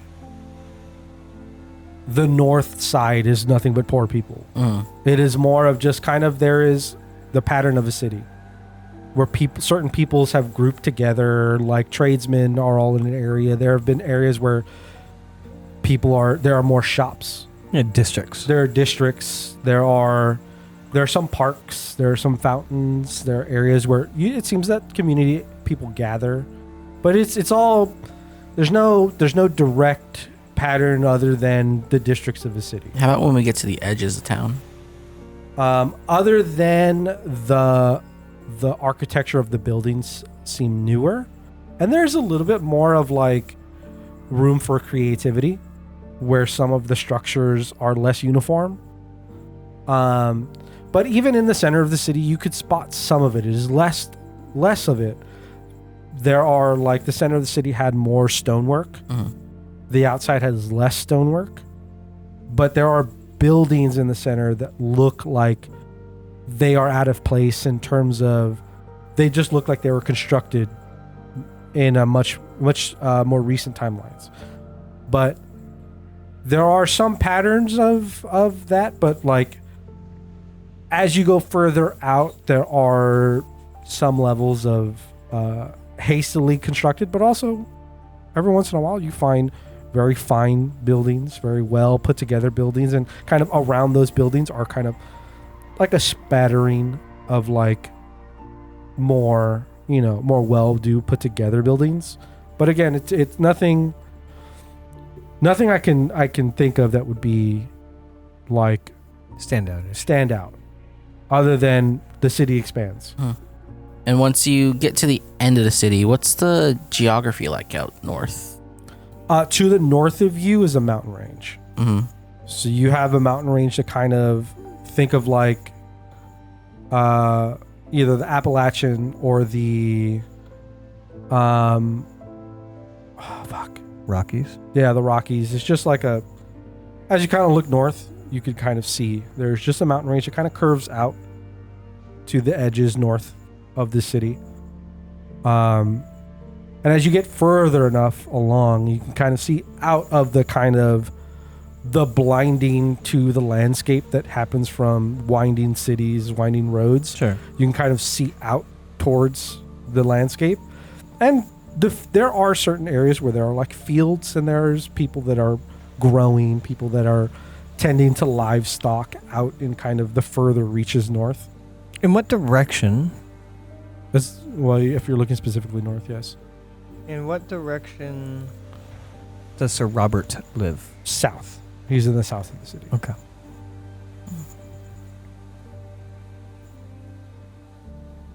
And walking by, I'm sure I couldn't have tracked down specific houses, but walking by areas with victims, anything that would have stood out to me about the architecture or anything? You're looking for differences, Alara? Yeah. Oh, you're trying to remember like all of the markings that you had? I imagine I could only get the area, though, not specific houses. Yeah, I would say it's best to your recollection if you want to help yourself by giving you a roll, or I could just give you like, nothing stands out.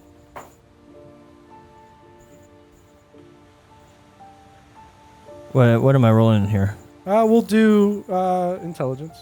Okay, so that's a 17 minus 3. It's a 14. Not bad. I have to roll real high to get not bad on intelligence.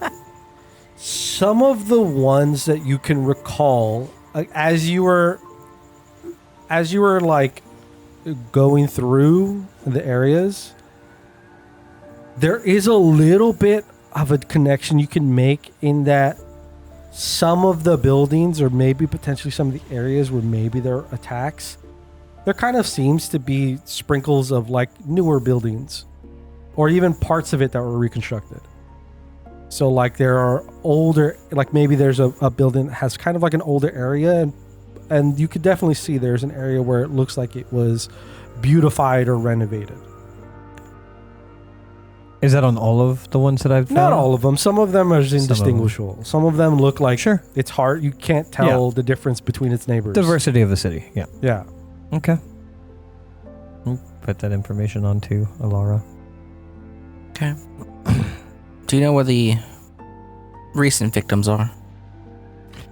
Yes. So we pass by them as we go talk to the old codger about the last time you fought a werewolf. Well, it'd be a different direction, but yes, and I do recall that one of them had a survivor, Trina. What were they? Halfsteads? Hafford. Hafford? Yeah. So perhaps if we're going to walk by one, that would be a good one to walk by, and maybe we speak with her as well. If we must. Would you prefer not to? I figure she gave all the information she knew of to the people back in the church. Very well. If you find it important. No, that's fine. We can always ask again at the church. They do meet every night. How long until the next full moon? It was a week, so you have 6 days. Okay. From now.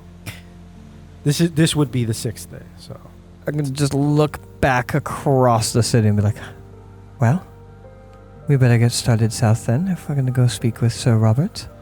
We have a few hours walk ahead of us. Yeah. Wish I knew it was in the south.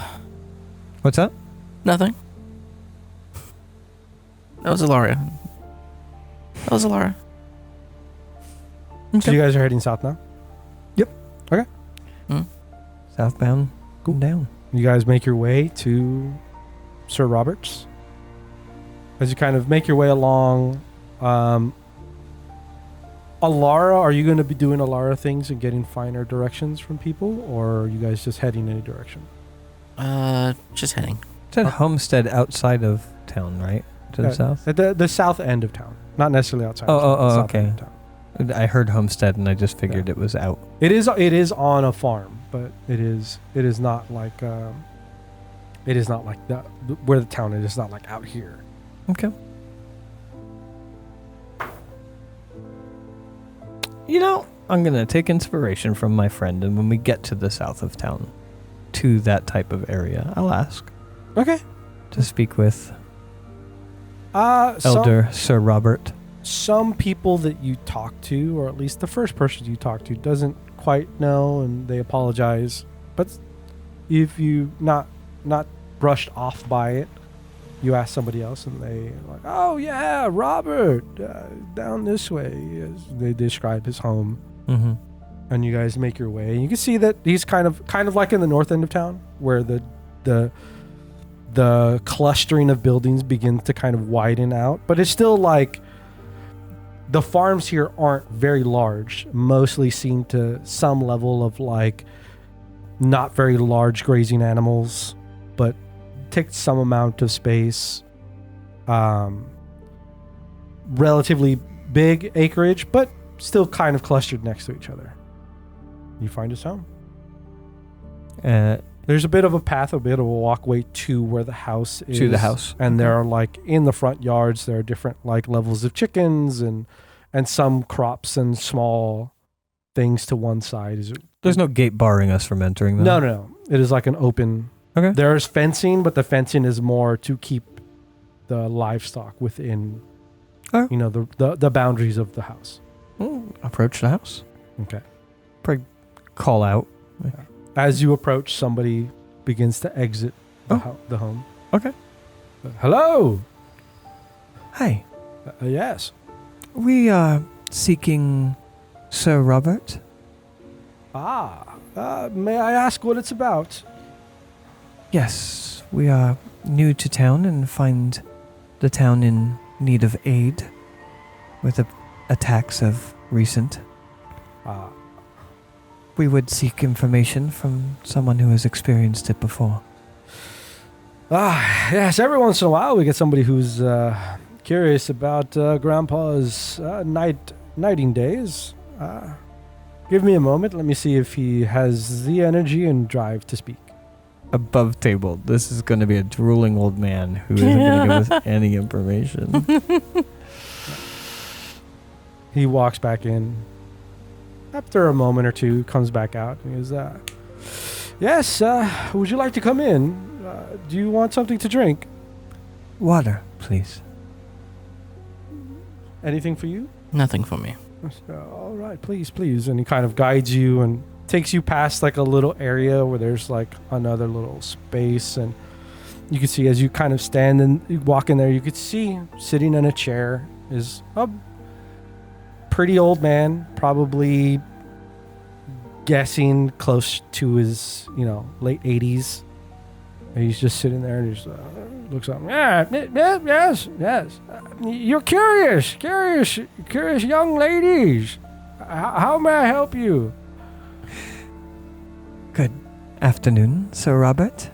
Good. I haven't heard sir in a while. You are, or were, at least. If it is a title that doesn't remain, I don't know. A silvered knight? Oh, yes, the Silver Night days. What a wonderful time. I had my glory at times when I would swing a sword and not every bone would crack and break and... Oh, wonderful days. Frightening days, but wonderful. In those days, where you were cast to fight against werewolves, had you personally fought a werewolf? I did. I served several times in these Silver Nights. I had lost a couple of friends, but I did my best. I say I held the blade on a wonderful one that I killed. I slayed him. See there. He points, and you could see that there is like an old, very old, like the fur is barely on there, and it looks like it's not even taxidermied well. Like the face looks off, but there is a head of a werewolf that is on a wall. And this, I've never seen anybody mount a werewolf head. That's hilarious. That's a person. That's a person's head up on the wall. Yeah. And underneath it, you could see there is looks like it is a silvered sword that is mounted underneath the head. Yeah, the beast, he was a violent fellow. I got him. I got him well.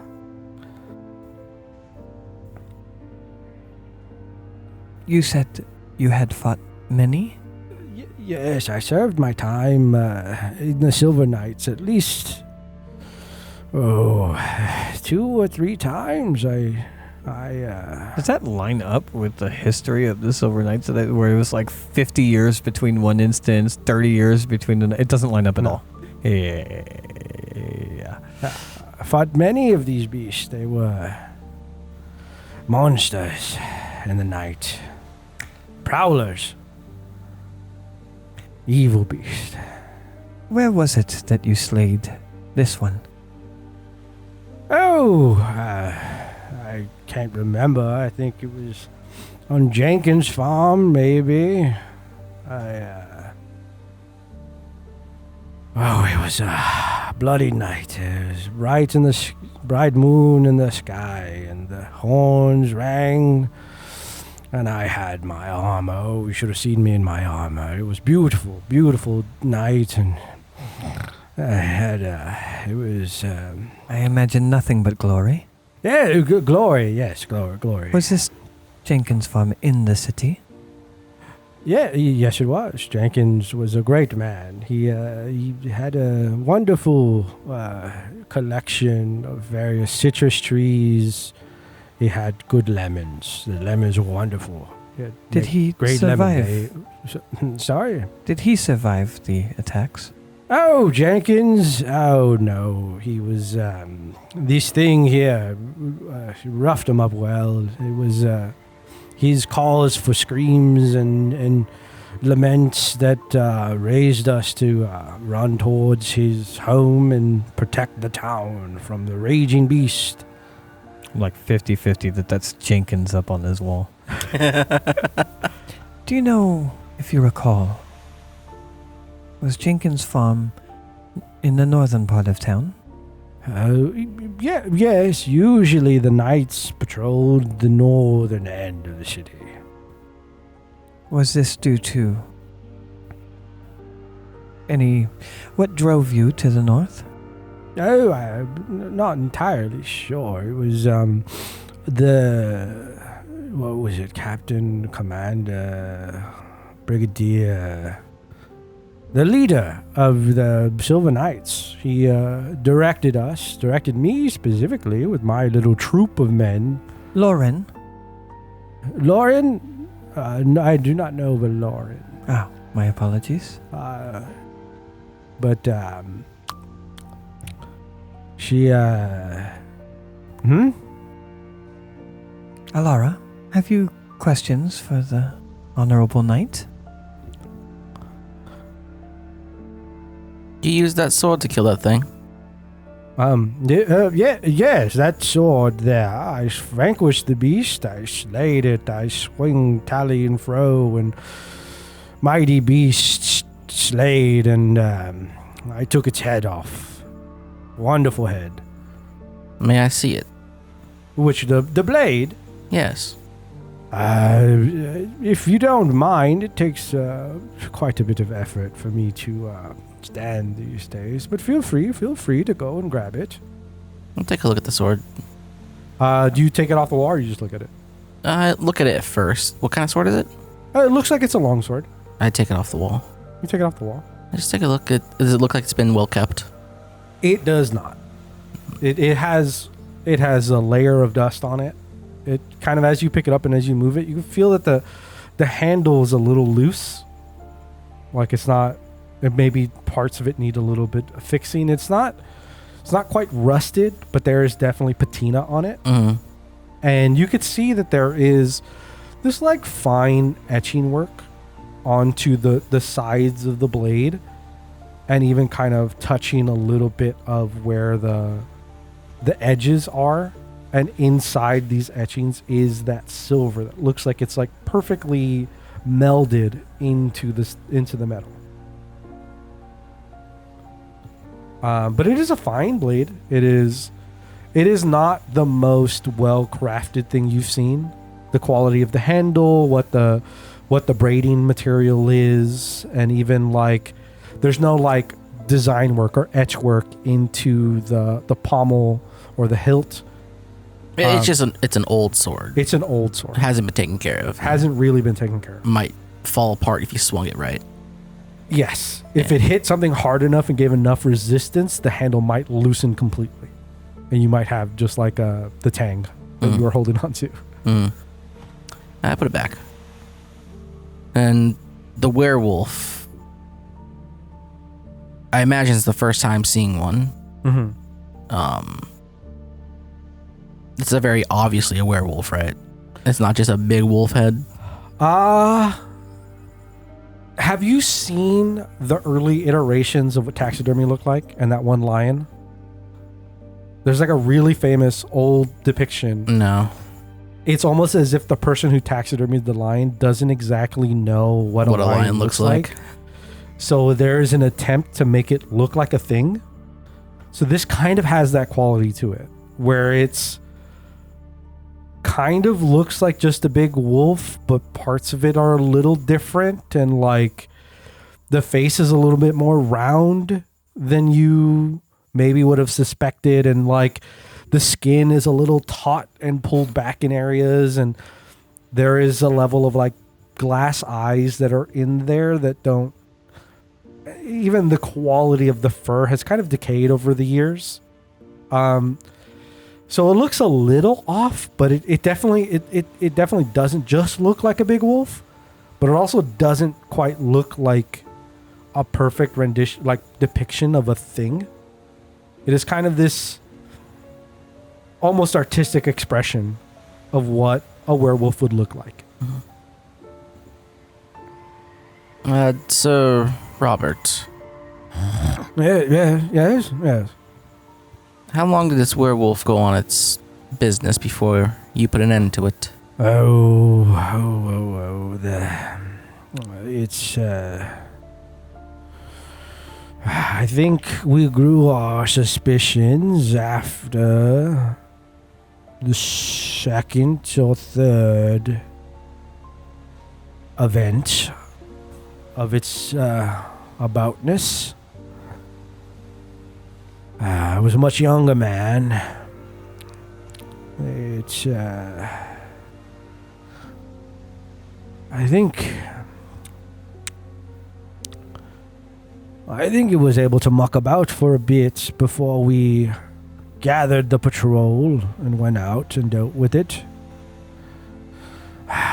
Maybe we could have done with it sooner, not lost the few that we did lose, but we still vanquished it. I used that blade and I swift and swafted it about and I stabbed him and I decapitated him and I glory to me and my family and I got his head. Every event involve death of some sort of a citizen. Yes. Some poor fellow would either be attacked or have been massacred in some way. The werewolf always, every time. We always dealt with them. Dead and gone. We've always had a knack for silvering. It's a nice trade that we've developed in this town. Remember any names of people who've gone missing after the werewolf, but not necessarily killed? None that I can recall from my times doing my business. I see. And it takes you a while to realize that one of these things are prowling about whenever it happens? Yeah. I mean, you don't like to think about it, but there are murderers and there are wild beasts of the lands, and you can't always go assuming, at least that's what my father told me. You can't always go assuming it's all werewolves all day, every day. The town is like any other town. There are beasts of nature and marauders and bandits and people who go about and kill this and that person for their monetary and their goods and their homes and their wives and such. All right. One last question. Yeah. How big was this thing's claws?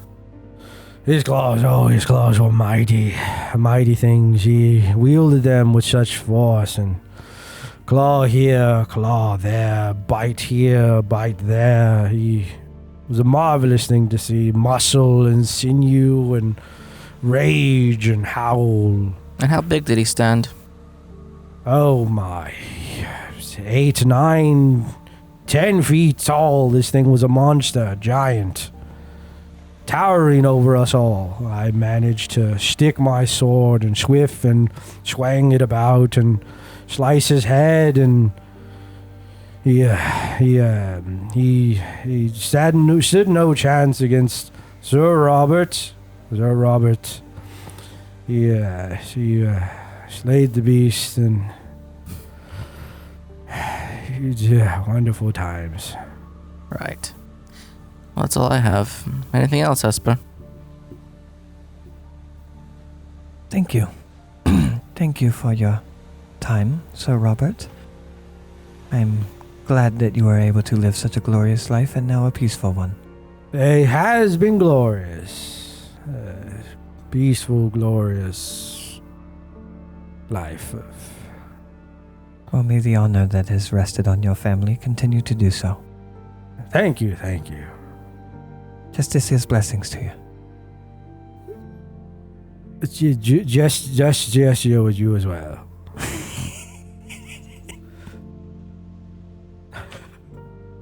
Shit, yeah, dude. You guys leave? Yes.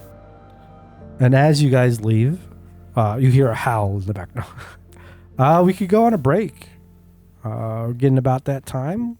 Take a nice little recess, a little bathroom break, drink break.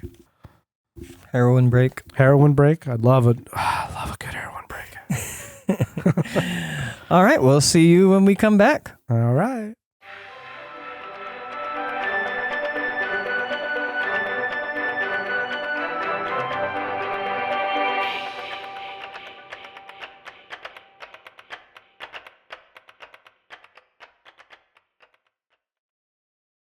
Welcome back to System Exploration by Unfortunate Ones.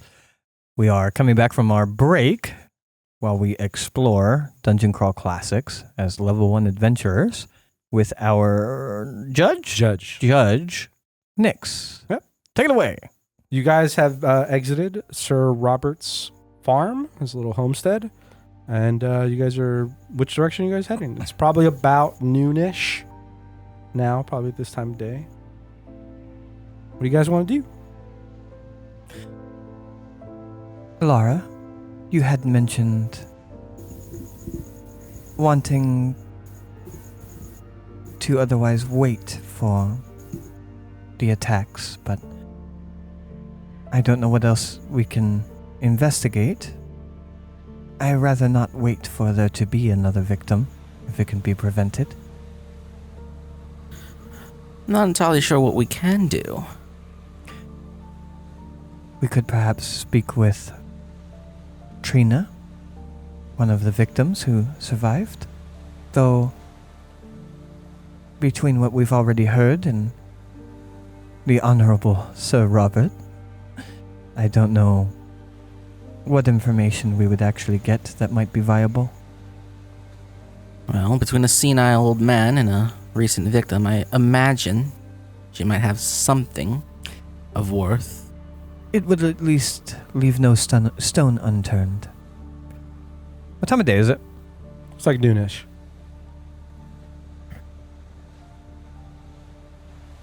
So, we could otherwise visit Trina.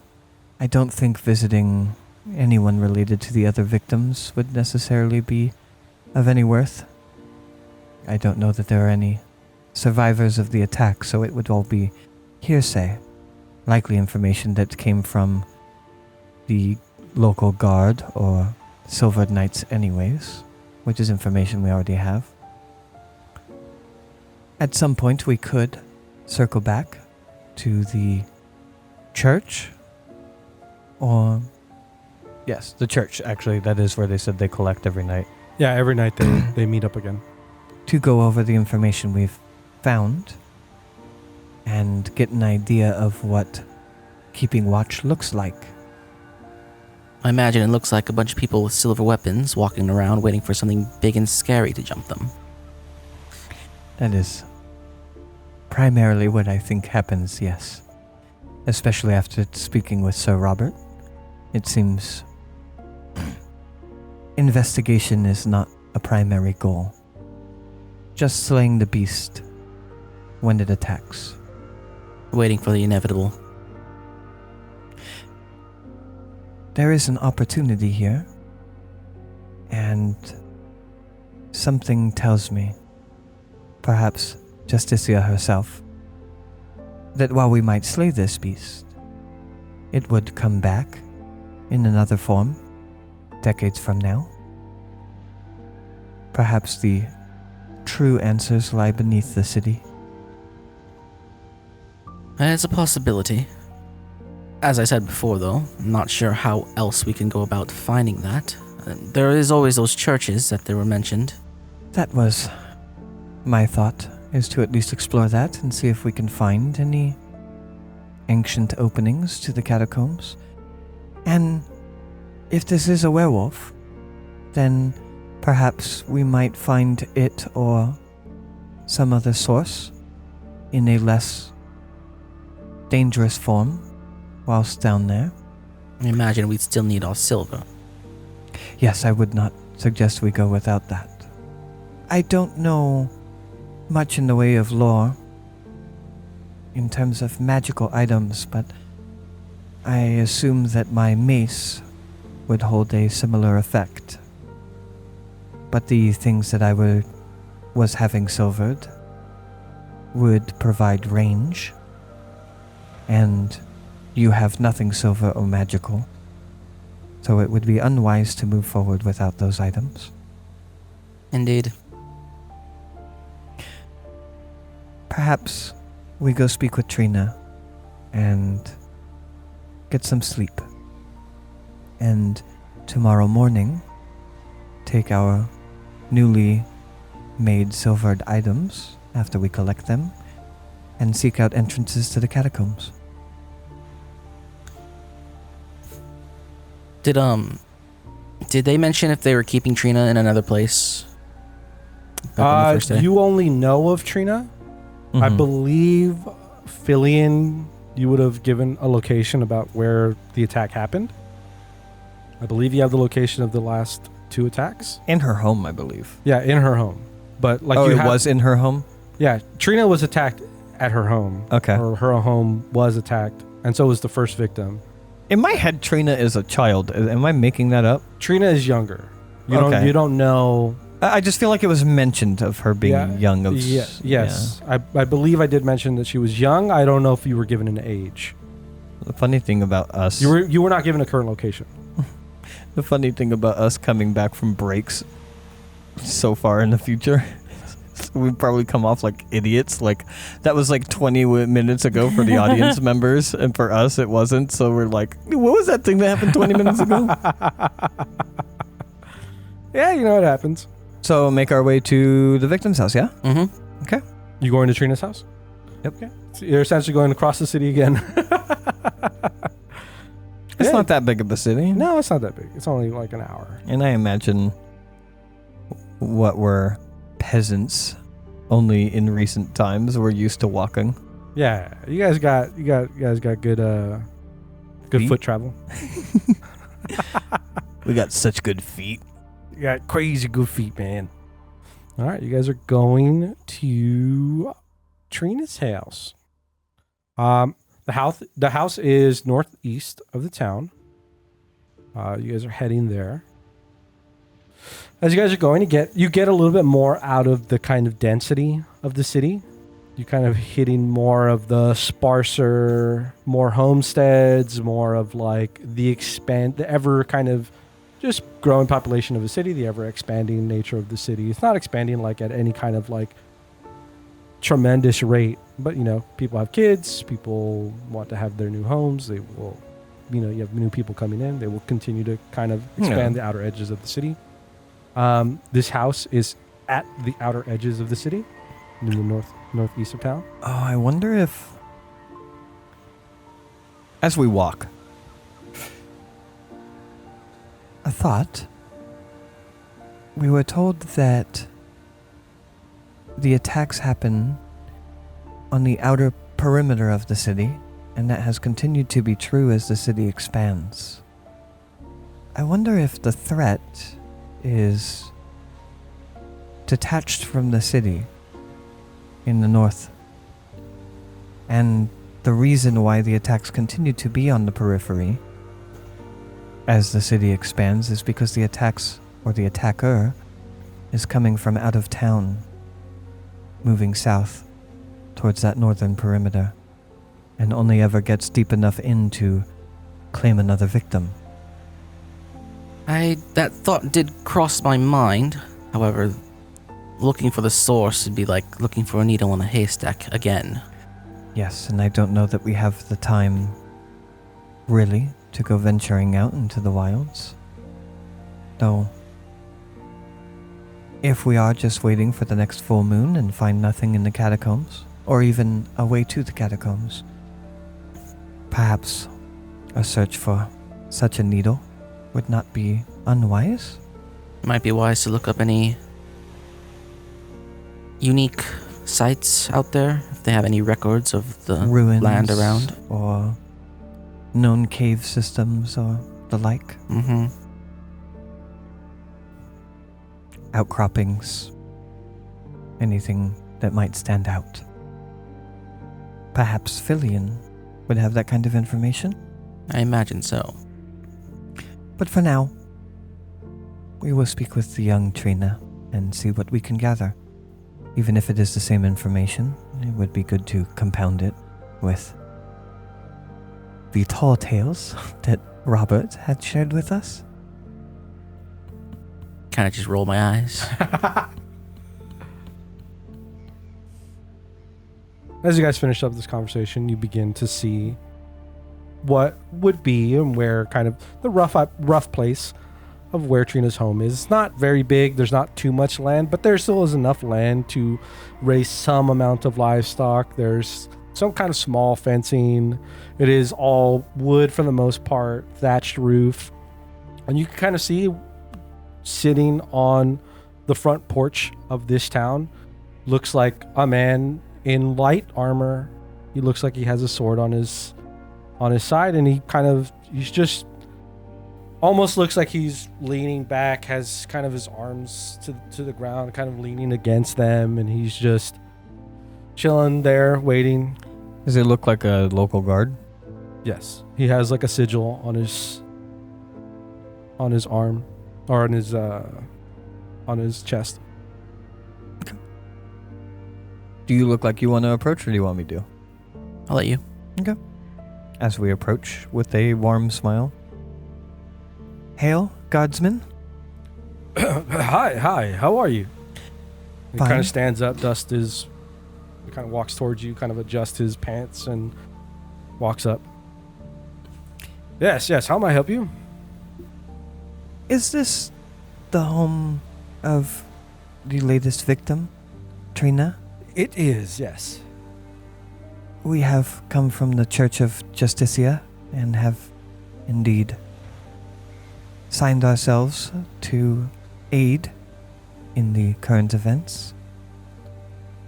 Yes. What would you like? What? Well, our intention is to come here and gather information, but not exclusively from the family. What state is the survivor? She is alive. She is currently being treated by the people of the Ulesh Temple. She's not currently here, but if you would like to walk around the house and look over things, if you don't mind me following at a distance to make sure you're not thieves. Understandable. We are but strangers to you. The Ulash Temple, you said. Yes. Is that nearby? It is a little more center of town. And do you know, is she speaking? She is a little hard of speaking from what I've heard, but she has spoken to, I believe, David. I don't know. She has not. We haven't found any kinsfolk that are currently in this city, but she is not wont for talking much. But she has spoken to David. She has no kinfolk here. No, I believe all of her family were a part of this tragic attack. She's been described as young. Do you know her age? I do not know necessarily, but she is, I believe, just past single digits. I believe she is probably 10 or 11, maybe. Maybe she is 9. And she lived alone in this house? No, her family was taken by the event. I see. It was father, mother, 2 brothers. Taken or slain? Slain. Trying to be I understand. politer with the language. I understand, especially when speaking with people you don't know. Yes. But when investigating, language is important. If you wouldn't mind allowing us to walk around the house? Yes. If I will... If you have any further questions, you can ask me, but I will... As much as I will just be behind and tagging along. He kind of walks over to the door and kind of opens it up for you. Well, you can see it's a rather small house. It's not very big. It's like for the most part looks relatively hand built.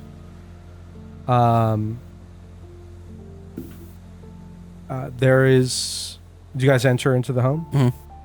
Yeah. There's like a main area. It looks kind of like this is where the dining, living room, kitchen, all of it's kind of in this big, larger area. You could see that there is some amount of like viscera that is still present, mostly cleaned, but there is not like a thorough job of it. So there still is blood that has kind of soaked into areas of the house. You can see that there are turned over areas of the table. There is a door that you could see that is kind of off its hinges and opened. There are various areas that you could see that there are some levels of scratches. There is a bit of a panic, broken things, but it is a relatively impoverished house. Not too many things. Not everything is very well built, but everything seems to be handmade and put together. What do you guys want to do? I'll ask the guard. Where did they find the girl? Oh, she was he kind of like goes back, steps outside. She was passed out underneath the porch here. And her injuries? Pretty severe injuries to her leg and her arm. She had some other various scratches and wounds, but for the most part, it was kind of an arm and a leg that had the most amount of damage to it. Are you familiar with the other family that was attacked? Yes, I believe it was the Haffords. Was their house in a similar state? Yes. Would their house be described in a similar manner, as I kind of point around to the... As far as I'm aware, they also had a similar, almost like an exaggerated break-in, like a forced entry into the home, struggle and stuff. But their relatives have taken over the home and have, as far as I've been told, have done a decent job of fixing the damage. And I believe it's the young nephew of the Haffords. How far apart were the two attacks? Each moon. Each moon. It was the Haffords were the first. One attack every full moon. It seems so. It seems a family, at least a single home, has been attacked, and nothing else spread too far from that. A lot of noise was happened, and so the blaring, and he kind of points to his side, and you can see there's like a relatively ornate, and it looks kind of like designed specifically. There's like a horn at his side. Once the horn started blowing and people came rushing over. I heard some stories of people seeing something run off into the shadows, but by that time, at least for the Haffords, everyone in that home was tragically lost. This was surprising in that young Trina did make it out of it. On the nights that the attacks happened, were there any other instances of violence hereabout?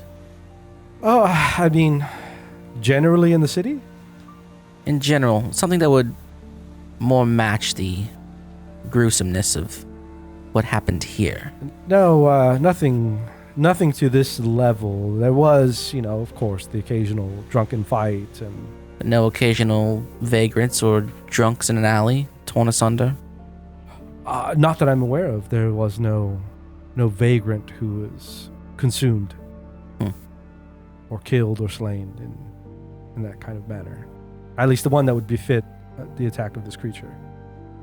And So this house has multiple rooms, correct? Yes.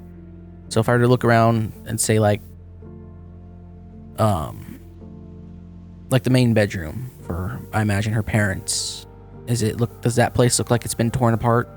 Like this main room here? If you look, there's a main room you're in. There's 2 rooms to your left and there's 1 room to your right. Mm. There's a room that has the door, like there's a door that's like off hinges, and it looks like the actual like the entryway itself is a little damaged. Do you enter that room? Mm-hmm. This doesn't look like it's necessarily a parent's room. You could see 2 beds in here, but there's an obvious sign that would be the parents' room. Are you going to go to like find the parents' room? No, this one's fine first. Okay. And this one, you could see that there is kind of a section of the house, like that is bleeding out to the rest of the world. Like it has been torn asunder. There's a section of wall that is now exposed to the elements. Mm-hmm. And so that section of wall, is it bashed inwards or outwards? Give me an investigation check. Or intelligence, I believe, in this system. I mean, there are skills. Use your intelligence. A 3. 3? There is a scattering of like wood, and even the 2 beds in here are kind of skewed asunder, or like skewed to the side. And there's kind of like pieces of wood that are kind of everywhere. You can't directly tell that it was like what direction, but for the most part, this is open. The door inside the main living room is torn open. It's not, even with the bad roll, it's not that hard to tell that, yeah, it's probably directional. There probably is a direction that is following from out into the home. And this place is also similar to the living room, where there is some level of like somebody did come in and clean it up a little bit, but there is still like blood-soaked sheets. There's still some level of like, it's not all been cleaned up. I'll move on to another room. Okay. Which one are you going to? The one next to this one? Mm-hmm. You open that one up. It looks like this is a larger single bed. This is a little bigger than the other room that you were in. You could see there's kind of like, there are objects and there are clothes and there are things in this room that would lead you to assume that this is the parents' room. In what state is this room? Other than the blankets being in kind of disarray, this room almost seems untouched. Okay. And the next room? The next room over that you go to see, easy to assume based off of the size of the bed, the clothes, the objects. This looks like this was a younger child's room. A younger, like a woman, a little girl. There is some level of toys and little things that look like they're dolls or carved trinkets and things like that. This also has no visible damage that you can see. Okay. And how many other rooms are there? Is the last one? There's this main room that you started into. There was the little room to the right. There was the room with the 2 beds, and there's the parents' room. Okay. The first room that I looked at with the door that was off the hinges, does it open inward or outward? It opens inward. Inward into the room or outward into the main room? Into the room. Into the room. Yeah, it is like askewed. It is like almost thrown off of the hinges. Okay. Like it is inside the first room now. It's like. Okay. Do you have any idea when the attack began, from what Trina could say, or from what you can gather from the horns? From the horns, it's pretty late into the night. I would have to assume it was in the AMs. Most people asleep would be asleep at that time.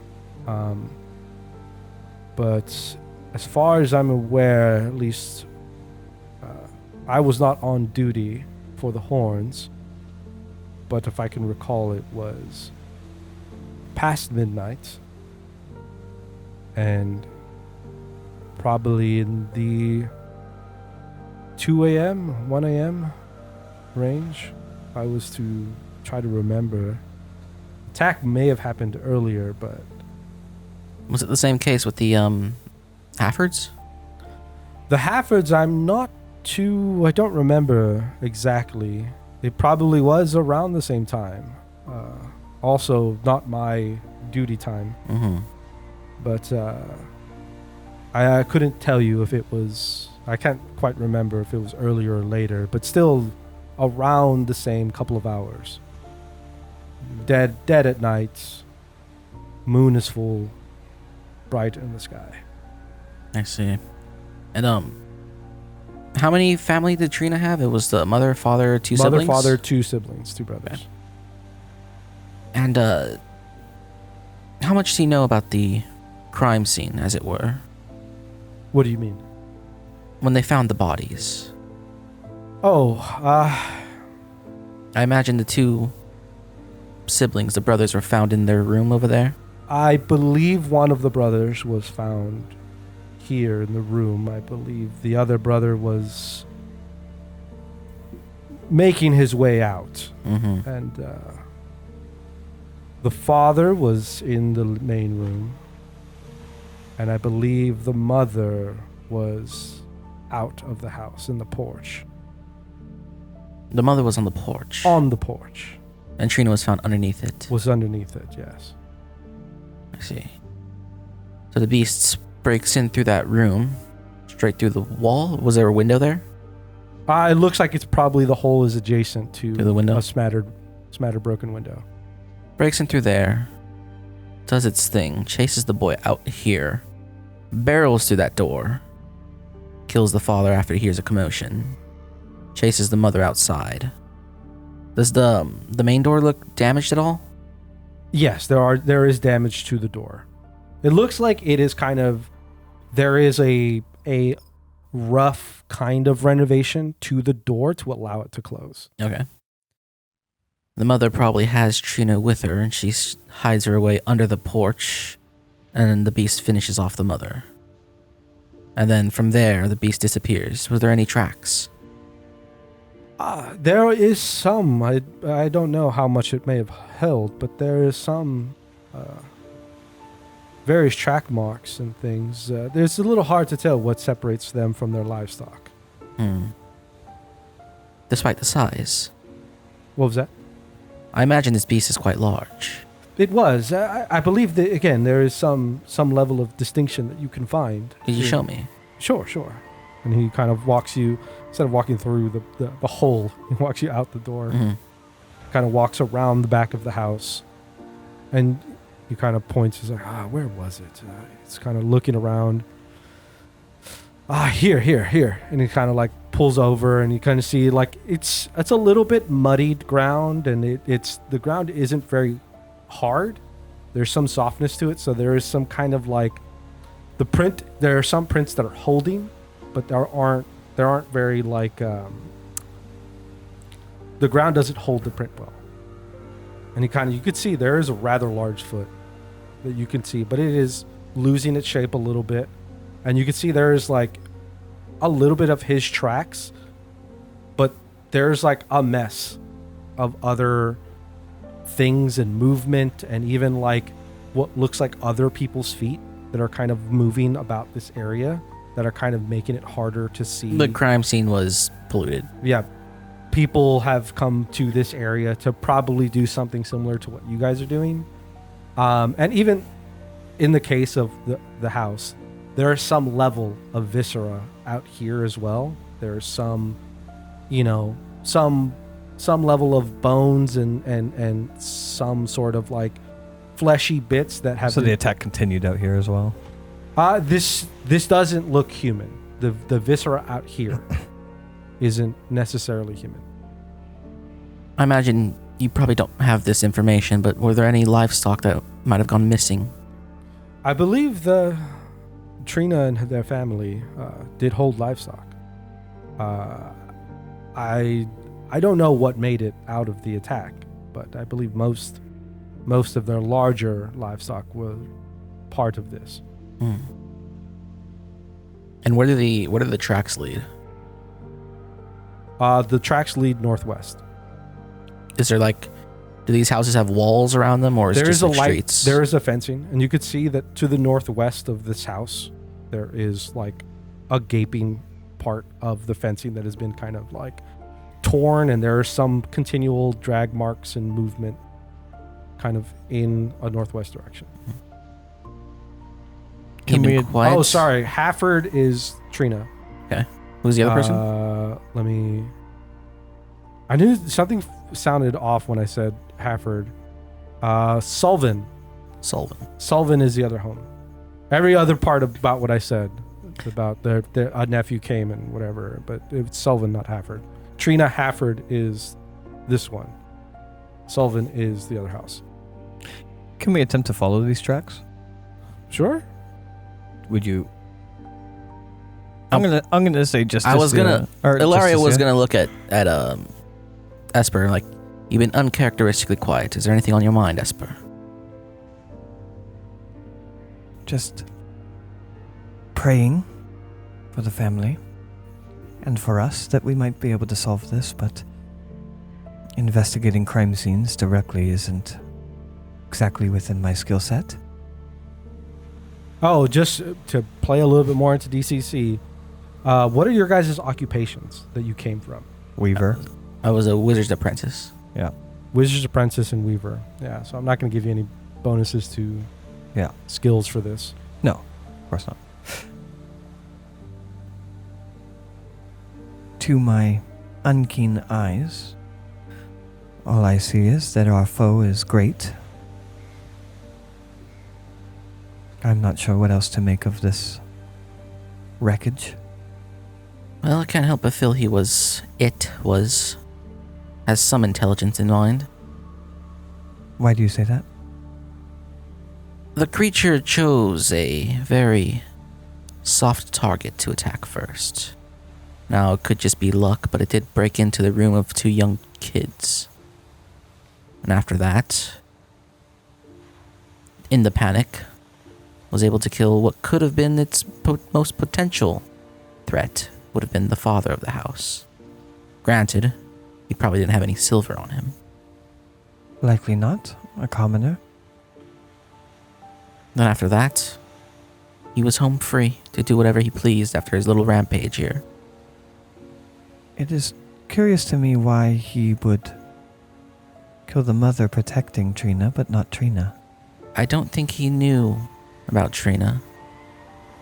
The way I built this out in my head is that when the thing was killing the father, the mother took the opportunity to take Trina and run. The mother was found on top of the porch, while Trina was hidden underneath. It is entirely likely that Trina's injuries are incidental. Or possibly, Trina was hurt in the process of her mother taking her outside. Had you asked the guard this? About the wounds that Trina suffered? Yeah. What did said he that say? they're Like scratches somewhat severe wounds to her arm and leg and some scratches after that. Oh, okay. Could have been that the beast thought that Trina was dead. Or perhaps Trina was more involved in the attack on the father or the young boys and suffered wounds but was absconded by the mother before slain. Exactly. So perhaps intelligent, yes. It doesn't surprise me if this is someone that was turned by a curse that their intelligence would remain to a degree. It is also not wild to pay respects to a beast's intelligence in terms of hunting more vulnerable creatures. I will say that in seeing the ravaged house and, the kids' room and all of that shit, the very friendly Esper is probably relatively stoic and melancholy. Also, yes, canonically, was mostly just uttering prayers under her breath while moving through the house and just watching you investigate the crime scene. I mean, you weren't just in a room filled with children's blood, so it's fine. Yeah, it's fine. I think she's gonna kind of. And some of their guts are there too, you know. Yeah, bits of them were there.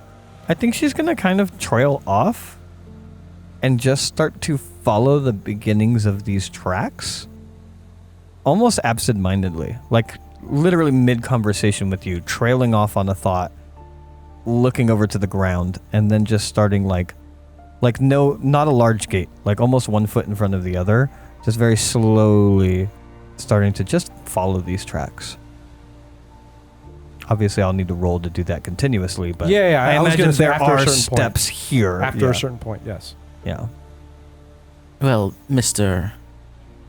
Oh, my name is John. Thank you for your time. I need to make sure that she doesn't get lost. Yes. As soon as you leave the property, my job is done.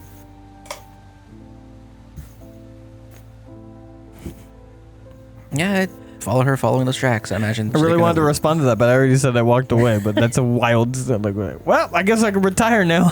Wow, I didn't mean it that way. I know. Following you.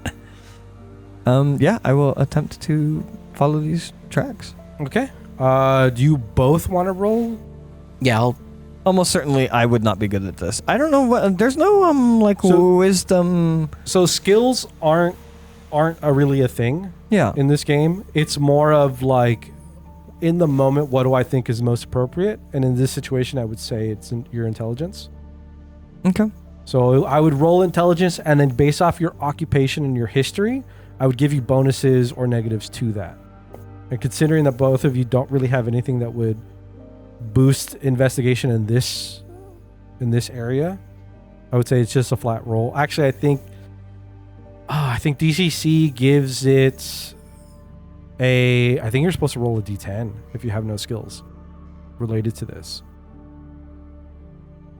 I think if you have nothing compelling to argue as to why you would get a boost or why you would have a reason to be good at something, then I think you're actually supposed to roll a D10s. What if, like, for like a peasant, I'm pretty hot? I mean, John was looking at it. Note to self: visit John. It's for the story, guys. It's all for the story, guys.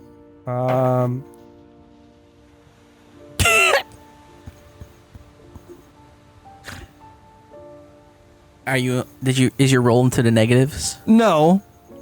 But mind you, I have a -3 to my intelligence. As I'm walking with a 4 - 3. I imagine I would lose track of it pretty quick, so I wouldn't wander very far away from you before kind of just looking around a bit and then looking back in your direction. Me losing the tracks, I think, would snap me back to reality a little bit. An untrained check is a D10? D10. That's what I rolled. 9. 9 total? Okay. There's some amount of, like, you can follow to a degree of, like, drag forces kind of out into this direction, into the northwest of the house. It'll take you a couple hundred feet as you guys are going, but as the ground is kind of getting a little harder, a little more compact, you're kind of getting into, like, the colder zones. You can see you're approaching the mountain range that is to the north of this town. The ground is kind of shifting and changing. It's a little harder to read the tracks that are happening, and it's after another couple of hundred feet you kind of begin to lose it, at least any direct evidence of a track. And they're just, as far as you could tell, as you were following it, there was no immediate change in its direction or kind of pivoting. So in that northwest. It was just kind How of close to the edge of town are we? I know it got sparse, but if you were like, if your map was a circle, you were at like 2 o'clock, you know? Yeah, but how close to the edge? How close to the edge? Pretty close to the edge. Like there's not another house that you walked by to leave the town. Like in the process of you going your 100 feet out, you didn't walk into anybody else's property. You walked out into wilderness. Is with his role, as I am following Alara, and Alara is following these tracks, and they go northwest, and we're able to follow it to the outside of town. It's not changing direction. Is Alara able to continue tracking those things? Does she still have tracks to follow? After probably like 400 feet, so that first 100, 200 feet was pretty easy to continue to follow. It starts to get lost in the next 200 feet. Beyond that, there's not really you can't find good distinctions of what is an imprint on grass and what is necessarily feet prints or drag prints or anything that you could really read.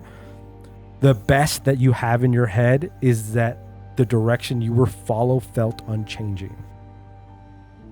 But there's no direct track evidence that you're following at this point. Once you're 500-600 feet away from it had a destination and went there unerringly. Yeah. But there's no proof that it still went in that direction. Yes. If you were to continue to follow this direction, there's no way that you're guaranteed that this is the actual continued route. I have a question about rules, about divine aid. Sure. I feel like at one point I had read that if I use divine aid, I immediately get like 10 disapproval. But then now I'm reading it, and there's like a table of suggested responses to my request, as in like what I would need to do for my aid to be met, as in like the deity would make a counter request of me, and it seems to be in post. Like I ask for divine aid, then I roll, depending on how well I roll, based on the DC that you would set, depending on the difficulty of it. Like easy things are easy, and I will get divine aid. Harder things are hard, akin to spell DCs. And then afterwards, I roll on this table 7/7, and well, not necessarily. You can address table 7/7 to get the idea of what like the counter request would be. So like, you know, if I ask someone to be smited and then you set the DC and I pass it and then I smite them, that person might otherwise turn undead and put onto me a greater task that needs to be now done. Sure. So it seems like that's the punishment. I don't remember what the 10. So just as part of like in the cleric section, I'll just read it verbatim. It's to request divine aid, the cleric makes a spell check at the same modifier that would apply where they are casting a spell. This extraordinary act imparts a cumulative +10 penalty to future disapproval range. Based on the result of the spell check, the judge will describe the result. Simple request, i.e. or e.g. light a candle, are DC 10. An extraordinary request, e.g. summon and control a living column of flame, are DC 18 or higher. So I will determine the DC based off of what you're requesting. Sure. You will automatically, as a part of doing the divine aid, will get a +10 to your disapproval rating. And the way disapproval ratings work in It's DCC, my crit fail range. Yeah, but it's also like in order to get that back, it sacrifices. You have to do acts. And that's a slow process. It's a very slow process. So it's an automatic. So if I ask my god to light a candle, I automatically have a 10 negative to my or a crit fail range of 10. I think so. It says to request divine aid, the cleric makes a spell check at the same modifier that would apply as or casting a spell. This extraordinary act imparts a +10 cumulative penalty to future disapproval range. And then based on the result of the spell check, the judge will describe the result. So yeah, so calling for divine aid, I just get a flat 10. I believe so, unless the increase on my table disapproval. specifically says that there is. The table says other things. So the table is like, oh, in turn, I also have to do a favor for the god. It's like, as an example, if I were to roll 1, the corpse of the cleric's next opponent animates momentarily and exhorts the cleric to slay 20 of their deity's enemies in as many days, lest they suffer great misfortune. in the form of a -4 luck penalty on the 21st day. I think low rolls, I guess, are just like the game is even more punishing. Like you get the +10 to your +10 no matter what. If I fail the DC, maybe I get one of these. Yeah, if you roll low, because is that a low roll? Or is it? No, it says anytime a cleric requests divine aid, the deity requires a specific act in return. Does it say a page? 357. That just, like, to have both seems harsh, and I love the flavor of the having to do something in return. That flavor is great. Like, the fact that you ask for aid and they're like, yeah, I'll help you. You've now been helped because you beat the DC. But also, now you got to go out and recruit 3 followers. Yeah, that's what I do for my warlock players. That's cool. I dig that.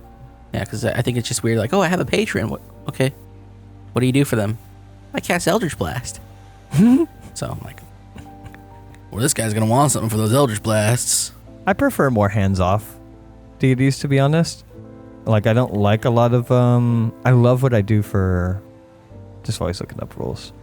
I love what I do for my Saturday campaign, which is every once in a while, without my player asking, I just give them, like divine intuition of, like, hey... based on their god, it's like, hey, as you look down this path that you and your friends are about to go down, you get an uncomfortable feeling from within you. Pretty sure I just call it DM handout. Sometimes it's like, or if they ask or something like, yeah, but it's like it's not very direct. Like I never have my god talk to them. Mm-hmm. You know what I mean? It's like, you got a weird feeling. You're right. It is DM handout, but it does make clerics feel very connected with their deity. In my world, the clerics don't actually have a god they pray to. They pray to some invisible man in their head. Yeah. And that process gives them divine power. It's the warlocks who actually give them power. Yeah. So that 7/7 table, this is a suggestion of like ideas to use for if you fumble or fail more than 3 spell checks in a row, or if you do call divine aid. I believe if I was to take the way that this book is handling it, this would be a suggestion for how you would either deal with or flavor that negative that +10 bonus to your fumble. So like, that's crazy. Because it's like, I need to light this candle. Please, God, light this candle for me. Cool. But I'm not talking to you anymore because you have this -10. And then also, you need to do me this grand favor. Yeah. The fact that you could do this as a feature at any point is pretty good. Like, the more powerful... If you had a good statted cleric and were otherwise powerful and a campaign with a lot of downtime, yeah, you could just be divine aiding all the time. Yeah, I think part of it is probably to hinder the overuse of divine aid if you are very powerful. Yeah. But at that point, it seems like a -5 would suffice. Yeah, I think, again, the way the book presents it is this is like to judges' discretion. So, like, this is just, hey, do you want to flavor what it means to fail a lot as a cleric? Or you could use that same table, that is if you fail too many times. Sure. You could use this table when somebody calls to divine aid to add more to divine aid. Like, you're not just, you have a +10 to your fumble rolls. It's like, your deity does something. Your deity reaches out to you and gives you this task. Yeah. I would, if I was to roll on the table and get 1, I would consider that one task being, as soon as you finish that, you lose your negative, your +10. You get reset. Yeah. You know, like it would be like. Well, it's just crazy because like the moment you use divine aid, you are no longer a caster. It becomes extraordinarily hard. Yeah. You're just gonna continue to grow your fumble. Yeah. The moment you use divine aid, at any point. Yeah. It's such a Hail Mary. Yeah. I think. It's supposed to be, it sounds like. Contextually, I think it's supposed to be that. It's supposed to be like, this is last resort. I think it's like, if you're already at like... Hold on. I think if you're already failing all of your spells, and you're already kind of in a bad way, I think you burn a bunch of luck. You use divine aid as like a last ditch effort to do the thing you want to do. Yeah. And then you're just saying fuck it to your to your casting. Well, for a while at least. Yeah. You're like, this is the last big job that we're doing for a while, or like, do I presume we could maybe have like a month of downtime after this where I could just be doing favors? Yeah, cool. Yeah, I'm gonna try and like holy strike this creature with divine aid. Yeah. And just lose my casting ability for a month of play. Okay. So. Yeah, you guys are. Hold on. Oh, sorry. I'm not gonna do anything right away, anyways. But You guys are kind of trailing off, slowing down your pace a little bit as you're kind of reaching the woods or the whatever. end of what your assumption of the path. There is wooded area. There is woods at the bottoms of these mountains, and you are relatively close to that. But it would take you probably another 20 minutes before you're actually in woods. You're in the wooded area and the bottom of the mountain. Like you're still a good ways of like getting to the mountains. Hold on. Oh yeah. Okay. What are you thinking about, Alara? Oh, we're in a hold right now. Oh, Okay. Sorry. I would like to return to the end of these tracks. Mark this place in your mind, but we should do so after we have the silvered items. For now, returning to these tracks and checking the catacombs, I think, is our next tasks. We're how many days from full? I believe at this point you were here at the 7th day. This is You've day 2. rested, so this is your 6th day. You had 5 days left beyond this one. Okay. So you're on the. So yeah, wake up in the morning and get our stuff, and then come back to this point is what I would like to do. It might be reasonable to ask if there's anyone who knows anything about those mountains. Perhaps on the way back to our inn, we can stop off at the library. I imagine Fillion? Fillion, yes. Fillion would potentially know something about that, or maybe even have books on local. I was going to say something that sounded too intelligent for my character, and I'm thinking about how to reword it. What might be places of note in that direction? Possibly ask a hunter or two? I imagine that would not be hard to find. Perhaps we go to where? A butcher to find a hunter? Tanner? Or a tavern? Tanner. Oh, or a tanner? I thought you were just saying tavern, and I was like, I guess. You'll probably find somebody there. Sure. Would you like to go to the library first? Or That to might be for find the a best. hunter? Very well. Traverse City once more. Yeah. Walk. Hey, you're still probably, I don't know, it's 1 p.m., 1:30, maybe close to 2. Probably closer to 2 by the time you get to Fillion's library. Yeah, you guys are in the outskirts of it. I believe you guys just enter. The doors are open at this point. It looks like it's an open service.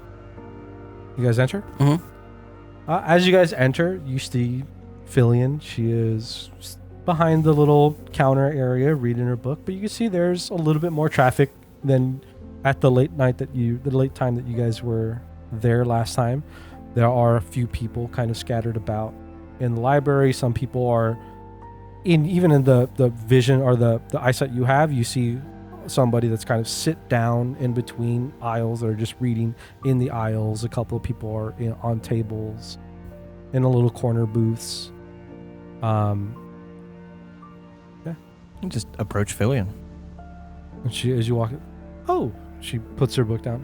Hi, how are you guys today? Very well, thank you. We had gone to visit Trina, one of the victims, and Oh, you saw Trina. no, just her home. Oh, But away from her home, there were tracks of the foul beast. yes. They head northwest into the wilds. Hmm. And we were wondering if you have any offhand information or perhaps even books on anything of note. I imagine nearish to the city, but in that direction. Well, the people of this area, she kind of stands up and begins to kind of walk in a direction. People of this area call this the Alacrass Mountains. It's the name of the whole range. It's a bit of a natural barrier for this current kingdom. People still travel over it. It is a bit of a harsh trek, but she kind of is walking kind of in a direction, kind of heading Perhaps- towards one of the book aisles.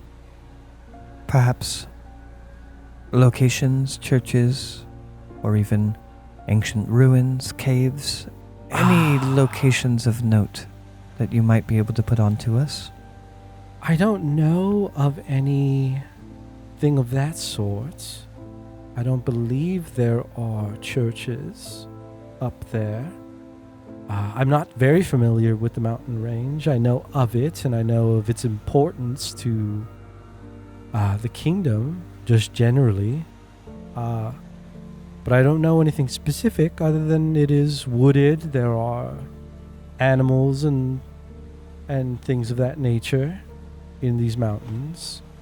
There are, to the west, there are mining operations that operate to get silvers and irons, and Any of them abandoned?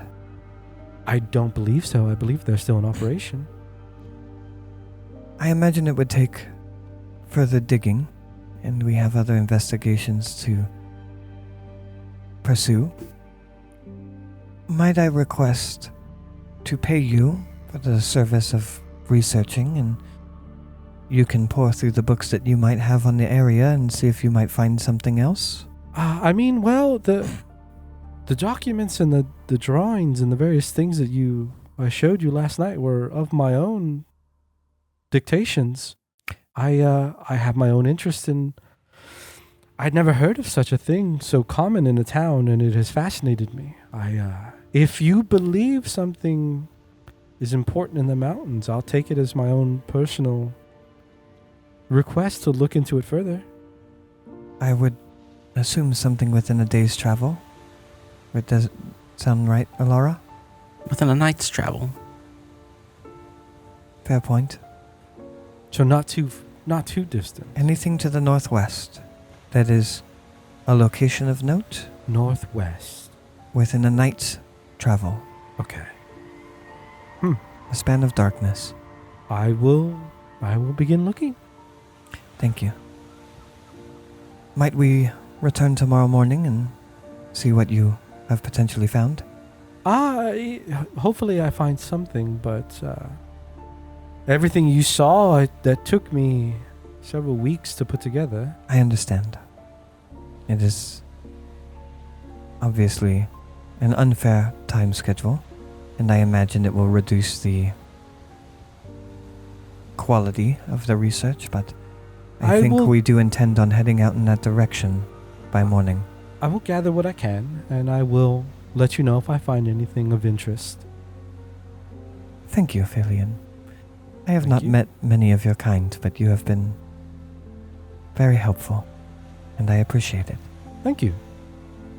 She begins to kind of... elf bitch. A quick question. Yes, and she's already kind of looking at like the backs of books and like almost like not even paying attention to the conversation anymore and like lost in her own curiosity. Off the top of your head, Yes? do you know how many people might have survived these attacks in the past?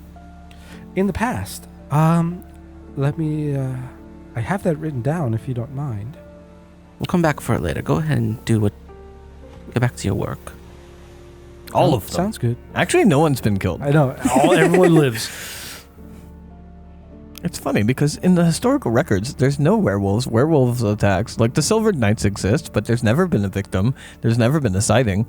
It's always There's this weird guy who has like a poorly taxidermied dog in his house. It also seems like the Silver Knights, if you look at post the attacks, like they always seem to come up on wealth, like they gain more objects. It's a conspiracy. Yeah, I think the only thing left to do, we could talk to Trina. I don't think that's incredibly important. I think just rest. Well, I mean, fucking hang out for the next whatever rest of the day. Yeah, pass the day, get our silvered stuff. Maybe look. You still want to do the catacombs thing? No, I want to go back to the tracks first. All right. I have a spell. All right. I'm certainly going to fail it, but I have one. There is the nightly meetings of the Silver Knights if you want to join that. But You know what? Yes, I think we should pop our heads in, not to ask questions, just to see if there's any new info. okay. I doubt it.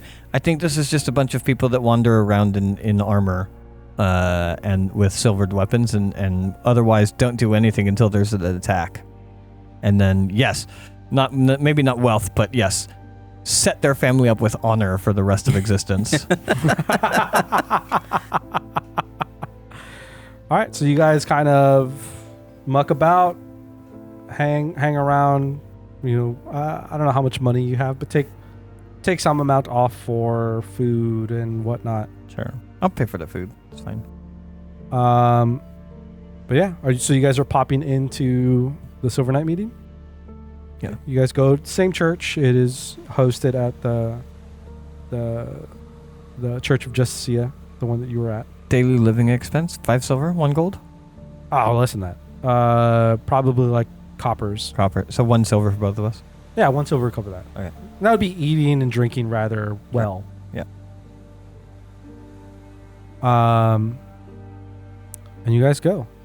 There are a couple of people that you don't recognize from that first meeting, just other people that look like they're almost, you see there's a level of like some people are showing other people how to properly fit some amount of armor pieces.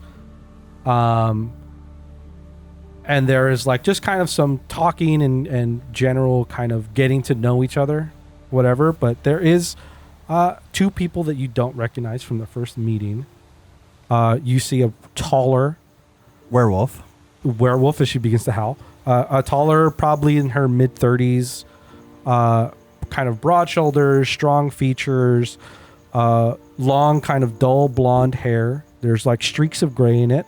It's braided in the back, hanging kind of to her mid-back. I'll help you out. Her name's Lauren. That is her name. She is dark brown, well-oiled, studded leather armor. There's a long sword to her side, and you could see also kind of standing next to her is also another female, and you would assume that this would be Also in Lauren. her stance and what she's holding. This would be her squire. Oh yeah, there's like squire rules, aren't there, in Yep. TCC? I love squire rules. I want squire rules to be a part of every fantasy. But yeah, you also see Julius Reichard. He is amongst the men, kind of talking to them as you enter. Is there somebody you wish to approach?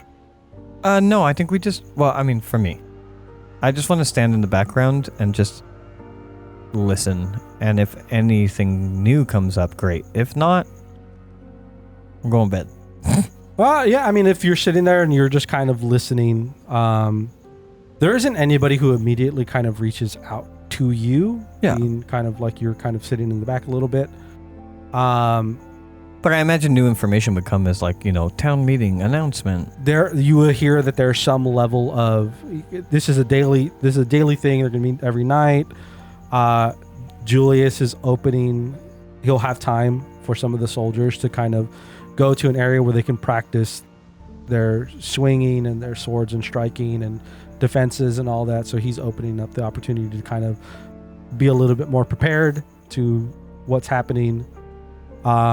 You also hear conversation about the giving of these kind of horns on their side, and it's part of the act of patrolling. Like as they're patrolling, if anything happens, you will sound the horn. You can see that like kind of in this area, whatever, there is kind of like a table set out where there are these various horns. I would love to take a horn. I mean, if it seems part of the discussions are handing out the horns to people. Yeah. You should have a horn as well. As you kind of approach, Julius will see, and I don't know if you care to have the conversation with him, but he will give you the horns. I don't know if you want to role play that at all, but Not necessarily. Yeah. Again, I'm mostly, this is just like, I know these meetings exist, so if there's something important, like the horns, cool. That's why I'm here. I don't really have any questions for anybody, though. And I don't feel the need to report anything necessarily either. Same. Okay. Yeah, you can stick around as long as you hear some of that, and they're kind of there's not too much direction to this meeting, but other than there is some level of inspection of like the weapons, the armor, setting them up for the horns. There's some talk about how they're gonna divvy out their the patrols and how the patrolling will work. But yeah, there's nothing beyond that. And tell them to meet again the next night. You could see probably in the time that you're here, there's another wanderer that kind of wanders in without any armor, without anything, and Julius is doing his Julius thing, where he greets them very loudly and bombastically, and he's kind of like, like they're wanting to join it, and he's like arm over their shoulder and showing them to the other people or whatever. But yeah, nothing crazy. Any hazing rituals? There is, yeah. He gets them to all kind of bend over, and he shaves them. Yeah, he starts punching butts. Silver Knights are all about punching butts.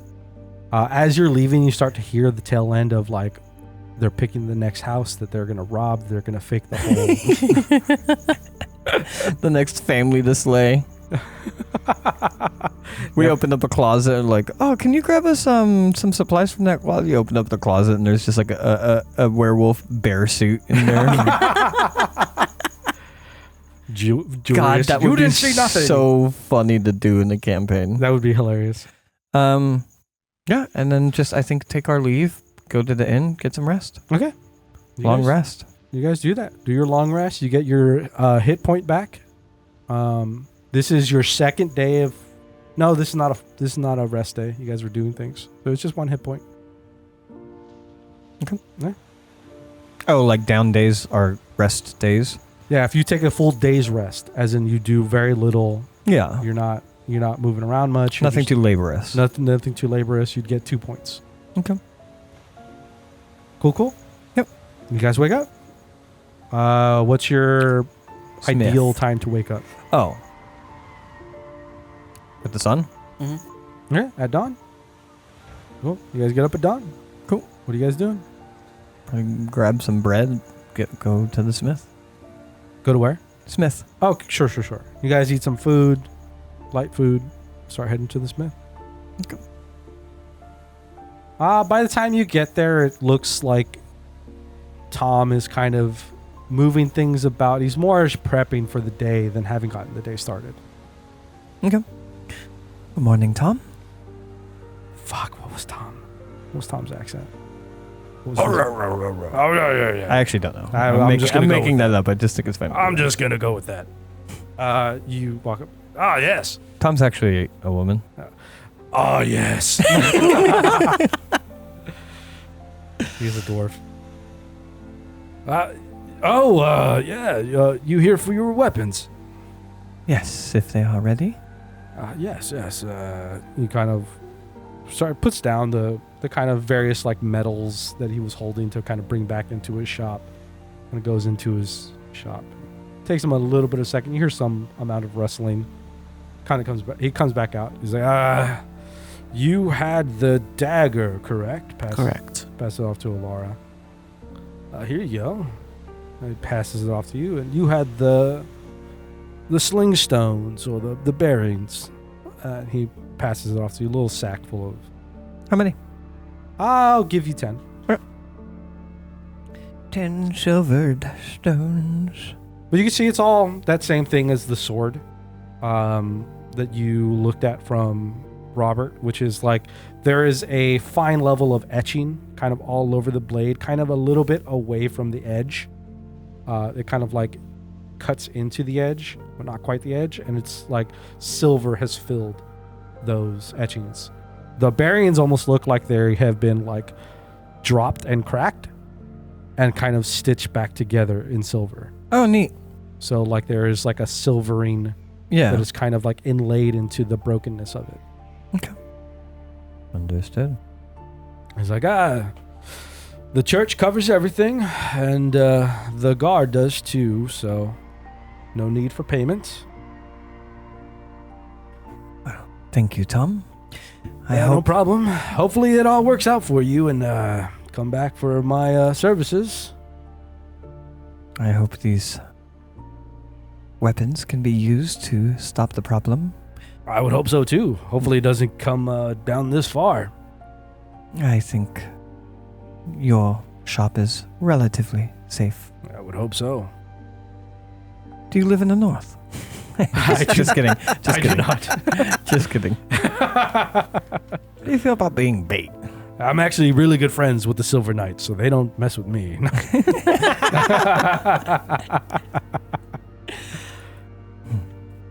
Well, thank you for everything. Have a good day. He kind of like immediately goes back to like hauling the metal back into his like work area. I'd like to call upon divine aid to smite him. Sure, go for it. Roll. Give me a DC check, spell check with luck. No, yes, luck. I think divine aid uses luck. I don't know. I think I have it written down somewhere. To the tracks? To the tracks. Okay. Oh no, to the library. To the library. To the library. Still pretty early. You guys make it to the library. Mm-hmm. The door would be open. Sorry, it would be. The library is open, but not ajar. The doors are closed. Mm-hmm. So you guys approach, open the doors, walk in. You can see Fillion is there, and she is at this place is empty again. There's nobody in the library currently, and she is at that table that she took you to, where she had all her notes. She's Okay. currently looks like she's leaning back, kind of thumbing through books, and kind of every once in a while makes a little scribble on a page. She kind of looks over as the sound of the door opening, a little chime goes off. She goes, oh, and she kind of puts her book down and kind of gets up and kind of neats her dress as she walks towards you. Good morning, Fillion. Hello, how are you two today? Eager to get started? Yes. Were you able to find anything in that direction? I haven't found much. Some information to. Do you have an idea of the direction from the town? In terms of like, That's the whole thing I asked her to research. like a finer, because generally north from the town is Northwest. northwest. To the west end of it, again, like I said, is the mining operations. There's not too much to directly north of the town. Do you have, if I was to give you a map, is there a finer comb in this area that you can give me? Perhaps. I'm just gonna basically draw a line from the house to the end of the tracks out into the wilds. Okay. Anything in that direction. Yeah. So, yes. Within a night's travel, so like 12 hours travel at max. Again, just I was only able to find more of general talk of the range. Most stuff to the west again has to do with these mines. No, It's a prominent source of wealth for the town. no towns or villages or hamlets, I mean, homesteads, Beyond the mountains, yes. but not within a night's travel. Not within the night's travel. This would be probably days of travel to get to the north end of town, or the north end of the mountains. beyond. Even the mines are. You'd get, if you were traveling very hurriedly and very quickly, potentially you can get to them, but they're more like a day's travel. There are encampments and there are like shanty towns where people who work the mines tend to stay because it is a bit of a distance. Closer to town. Oh no, in the Near the mines. yes, the company that or the people who operate in the mine. Alara, would you think it's wise if, since we are to set off in that direction anyways, and there are no notable locations, to turn Filion onto deeper researching the catacombs and possible entrances outside of the city? If it's going to be our next step, I don't see why not. If you wouldn't mind, Filion. I would pivot a little to go to the catacombs. Anything you can pull on the catacombs and how to get into them or out of them. Okay, I will do Any- my best. History you might find on them. Yes, I will see what I can find. A blueprint would be amazing. Yes, come back in less than an hour and I'll have full blueprints. Yes.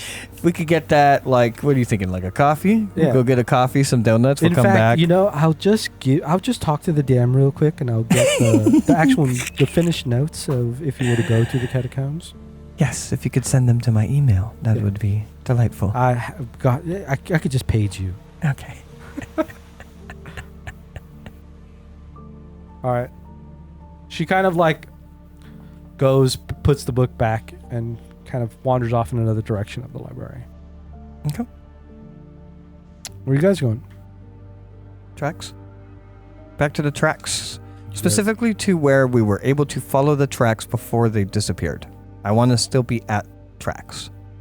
Are you gonna pass through the Hafford home, or are you gonna kind of just make your way? Well, I mean, we kind of, yeah, we could. We don't have to. We don't have to follow the tracks. We were able to. I asked Alara to mark in her mind where we were when we lost the tracks. Yeah. At the distance you travel, you're still relatively close to. Actually, no. Are you gonna like, be like perpendicular to the end of the tracks? Like, are you like, if this was the house and you're going in this direction, are you trying to go like here? Yeah. Okay, then yeah, you're probably nowhere near the Hafford house by the time Yeah. you're passing different properties. I mean, you're questioning it so much. I kind of want to pass by the Hafford house now. No, I was just asking.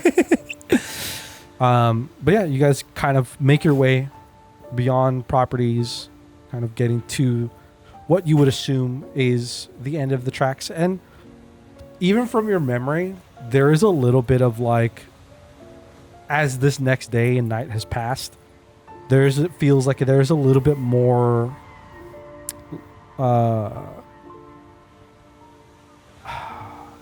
not disappearance, but there's a little bit more lost of the tracks. Like there's just light weathering where you could tell, give it another week, and there's not really much that's going to be able to be followed. Okay. Come to the end of the tracks, and I will stop. I will pull off my shield. I will pull off my mace and gently set them down. Actually, I think I would set them down in front of me. Okay. And kind of like get down like in that like Japanese style of sitting. Sure. We're like on my knees, Sure. so to speak. I will pull out my holy symbol, and I will also place that amongst Justicia's weapons. Justicia's mace, Justicia's shield, and now Justicia's holy symbol. Sure. I would say. Justicia, please help guide me and my companion so that we might follow these tracks and find this accursed creature, perhaps in its more human form, and otherwise solve this without bloodshed and bring your justice to the true cause of this. Help us follow this path. And I'm gonna I'm going to cast Second Sight to aid us in following these tracks. All right. To aid us in following this path. Are you going to... you can do that after the roll.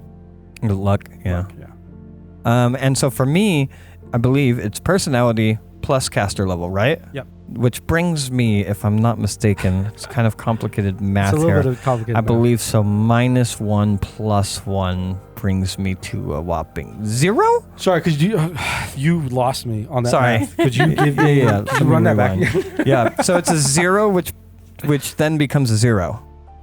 Oh, okay. Okay. Yeah. So all right. that's- I think... I okay, yeah, believe as an end result, that's a +0. No, well, because if you carry... No. Yeah, no, you're right. You're right. Yeah. Sorry, it's been a long time since high school. Yeah. It's been a long time since I dropped out of high school. Okay. Give me your roll.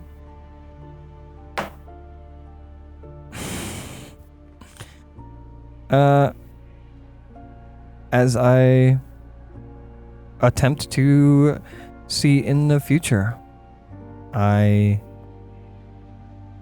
feel no divine intervention or otherwise path illuminated. Oh, you a failure? Not critical, but yeah. Okay. I believe Just a normal failure. your range goes up by 1. Does it? I thought that only happens if I crit. Oh, no, I roll on the table if I crit fail. Yeah, I do. I believe it does go up by 1. Your disapproval rating goes up by 1. For the record, if that were true a moment ago, then that would be a critical failure. I rolled a fucking 2. I would love to burn luck right now. But yeah, you're pushing to get. You'd like burn all your luck to get to the. Oh yeah, all of it. Well, so here's a question about DCC. My D&D brain tells me I have now failed and I need to just move on with my day, right? But as there is no resource system, right? Mm-hmm. As there is no resource system, and failure inherently has a penalty. To me, that almost pulls away from traditional D&D, where I feel like at that point I'm just taking a higher risk now to try again, Yeah, you can which keep seems going. fair enough to try again. Yeah, you keep, so like the loss that happens in 5e is you lose your spell slots. So that is where you'd run out of the ability to keep casting your spell. Yeah. Is you don't have the spell slot. But there's also no penalty. Like the penalty Well, is running out of resources, but that's not really a penalty. That is this the is penalty. penalized. I Yeah. literally Yeah. I have to do a favor. There's poor terms, but a favor worth more gold than I started the campaign with. Yeah, because it would be like in 5e if you had like Find Path or whatever that spell is. It would be like if you had 1 or 2, let's say you had 1 slot of that. You cast it, and there isn't really a failure in casting the spell. I don't believe. I don't think so. Yeah. So you just cast it and the thing happens. Yeah. The actual negative is just you don't have the spell slot. If you need that spell slot again, you'd have to rest. You'd have to like go and do all that whole bit. But like for this, it's like, yeah, if you want to roll, if you want to call to Justia again, or Justicia again, Yeah, that seems reasonable, right? yeah, Everybody agree? you can give it a shot. Seems fair You enough. just Because risk I've that- been penalized already. Yeah, I mean, You can risk that. Sure. Okay. that seems to be the rules. I will, giving it a moment to kind of look around, not feel anything. Nothing has happened. Yeah, you don't feel Justicia's presence. Yeah. She Also, for didn't- the record, for the most part, there would be direct results. I'd probably have to roll something if I roll low enough. I don't just get answers Yes. with second sight. Yeah. So I will give a smile, like a reassuring to Alara that like it's fine. But clearly you could see on my face where it's like not embarrassment. I don't know how to explain this feeling, but like I was not looked favorably upon by my god. And I don't know how to quantify that with a direct emotion, but like there's behind it, it's a false smile. You know what I mean? It's trying to reassure you that... Shame. Yeah, maybe shame. Okay. As I will take a deep breath, and I will place my hands, both of them, onto the shield.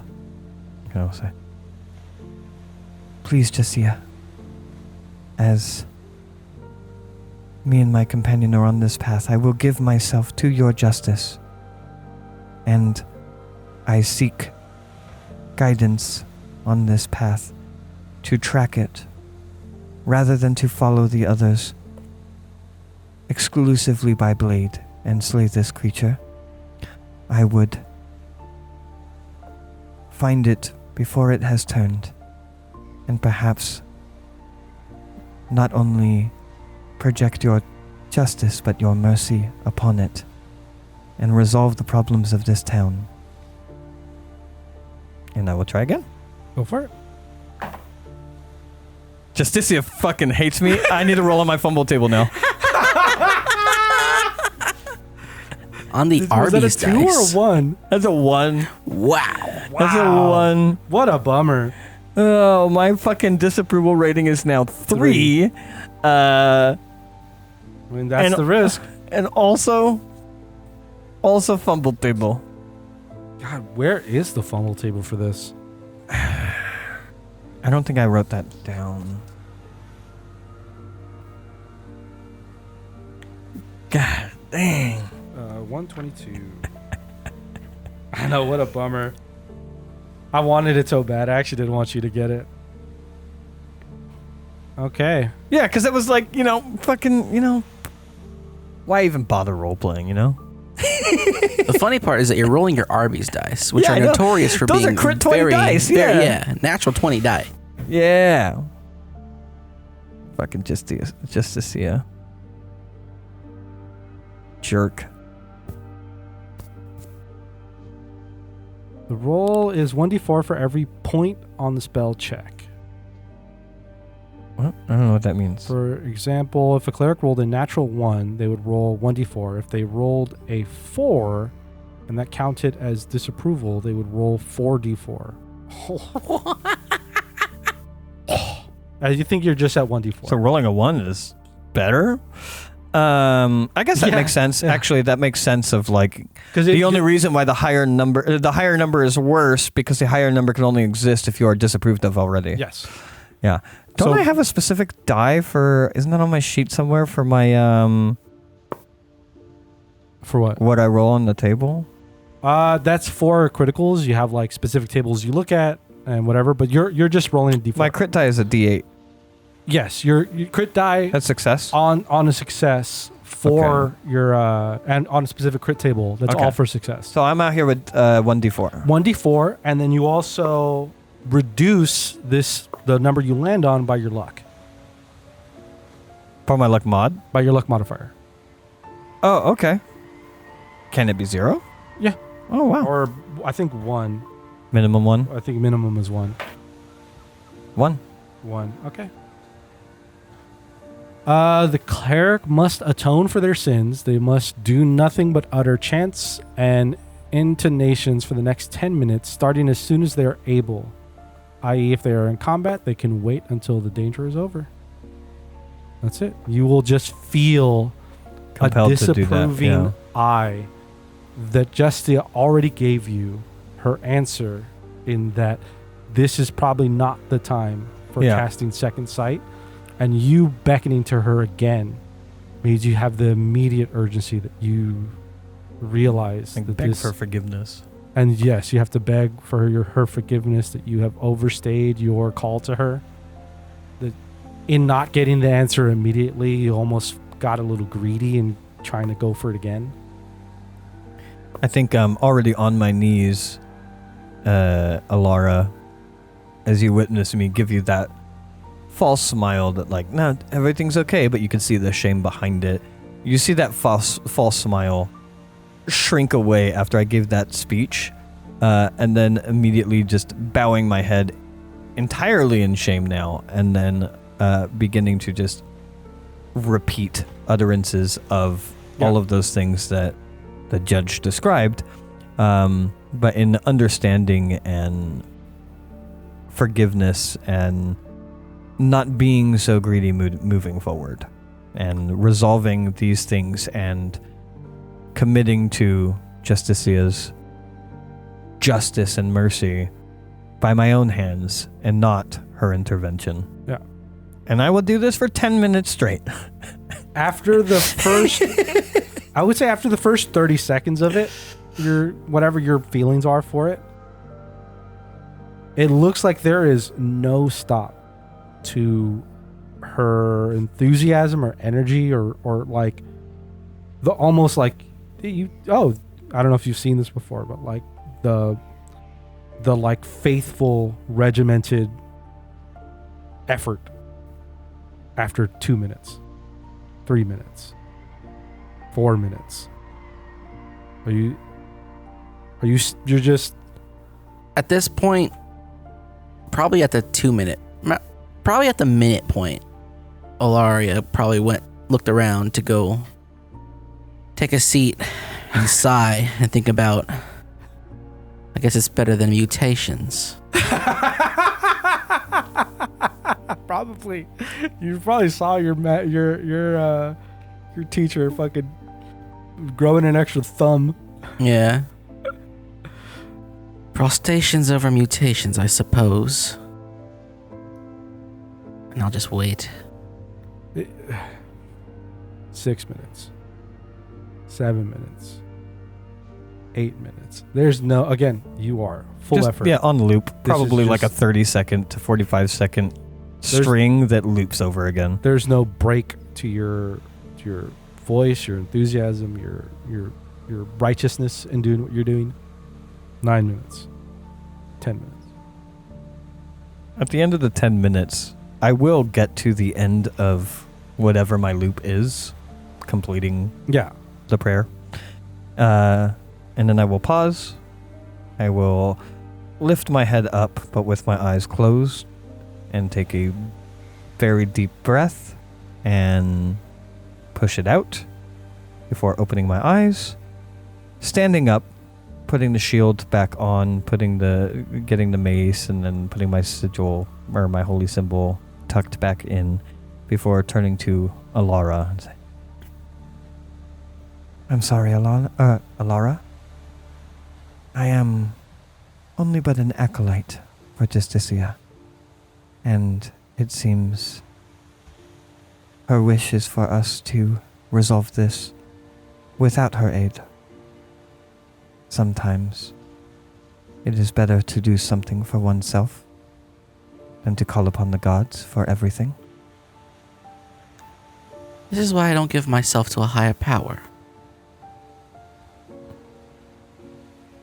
We all have different walks. In my case, some are left better behind. In any case, I would follow the word of Justicia and wander out into the wilds, following the tracks as best as possible to see if we can find anything. It'll be mostly guesswork unless we do find something. We don't need to spend all day on it. I don't have any intentions of heading towards the mines. Me neither. Well, perhaps we get lucky, and we do find something, an outcropping of stones, or ruins, or something forgotten that perhaps wouldn't be in books in the library. Or perhaps something new, yet to be jotted into the scriptures. Well, the best thing that we can do for now is to line ourselves up with those tracks and try to follow them as best we can into those trees. I agree. How long are you guys doing this? wandering out into the woods? Yeah, just following this track, wandering. You guys are pretty still really early in the day. Yeah, I don't know. Till around lunchtime. And then lunchtime, if we don't find anything, get some food, dig around them, go into some catacombs, die. 3 or 4 hours? Yeah, whatever takes us to do. Okay. Give me... Because there's not really any kind of skill here. Just give me luck checks, which would be your d20s. Add in your luck modifier. Oh, I like that. Skill checks, luck modifier. That's cute. 16. 7. 7. Justicia hates me. Arby's hates me. The world hates me. As you are going, as you guys are walking, how did I forget your character's name right now? Esper. Esper kind of feels like it's maybe not what's internally going on in your head, but there's a little bit of wandering, maybe distracted. I think I would perceive that as further atonement, not mechanical atonement, but roleplay. Yeah. Atonement for my greed. Yeah. So there is a degree where I'm not going to waste Alara's time with it, but I am supposed to be out here lost. Yeah. But, Alara, you have some sort of sense. Not necessarily anything that you could really pick up on, but there's ways in which something in the trees, some opening to it, the kind of route that may have been followed, what would make the most sense to you in the direction that something would go, where you begin to kind of, instead of just continually going northwest, after a certain amount of time, you kind of start curving back up, kind of going north and just heading towards the tree line. You guys begin to walk, I would say about 2 hours into this trip that you are going. You're kind of beginning to climb upwards, up into these mountains, up and through the trees. You feel something that you kick with your toe, and you kind of hit it to the side. Yeah. You kind of look, Alara, down at the thing that you kicked, and you kind of see, or you see the back end half kind of like from hoof and ankle up to kind of a chunk missing off of the knee, looking at like up to probably 3/4 of the shin of what looks like a cow's leg.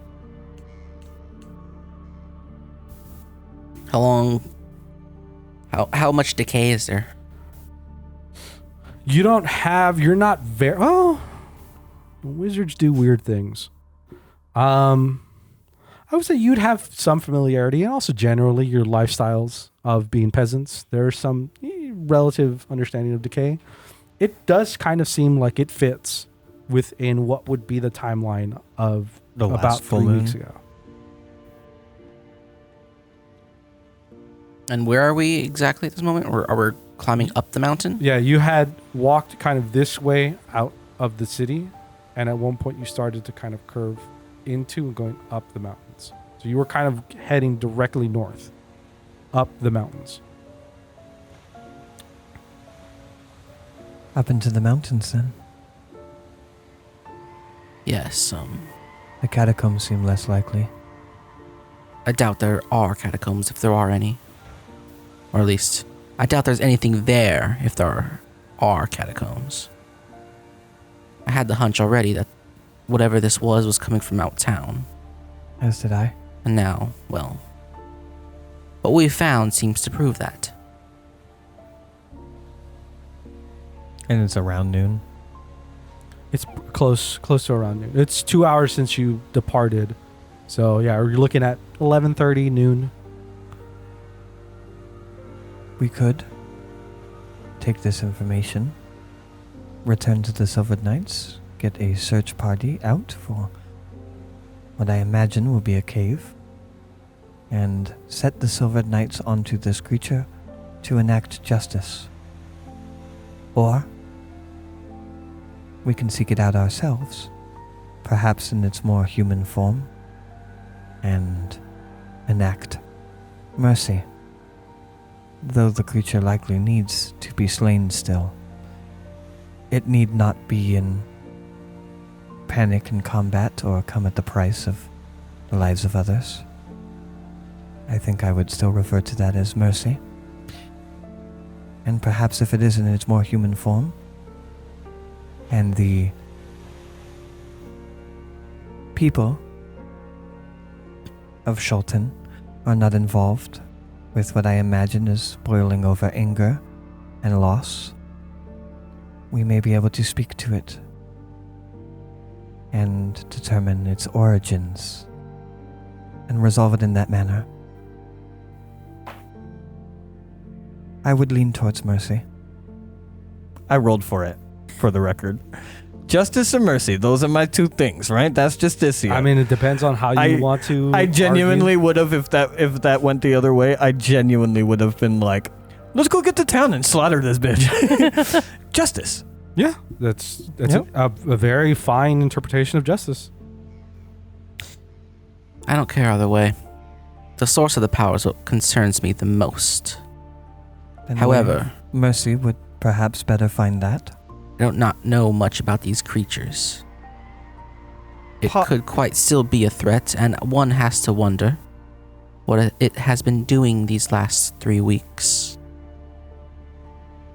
Perhaps starving. I don't know. What I do know of these creatures is, And then pause. Does this fit into any of my unholy creatures? I can read the list for you if you'd like. Sure.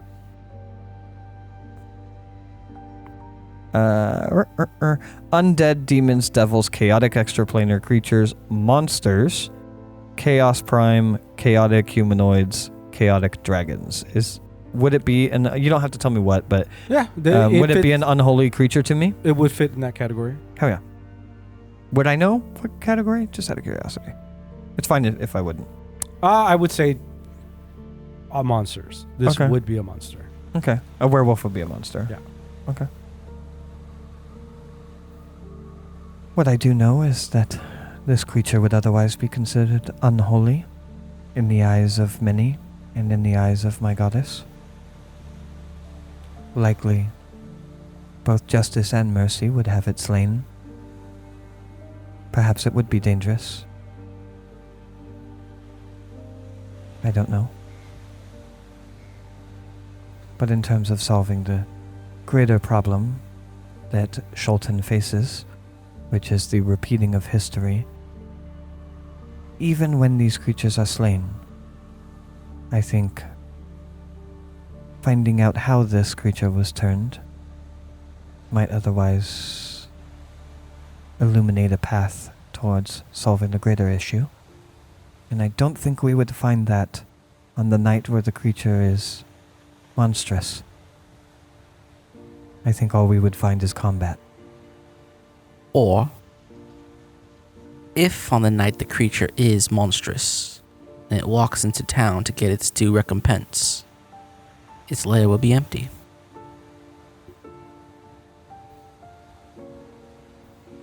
Assuming that it has anything to do with what happened to him.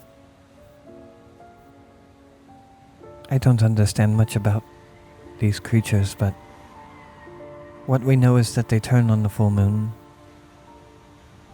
I don't know if they are inherently evil in their non-beast form, but if they're not, I think there is a higher chance in us being able to gain information from speaking than from searching around its lair.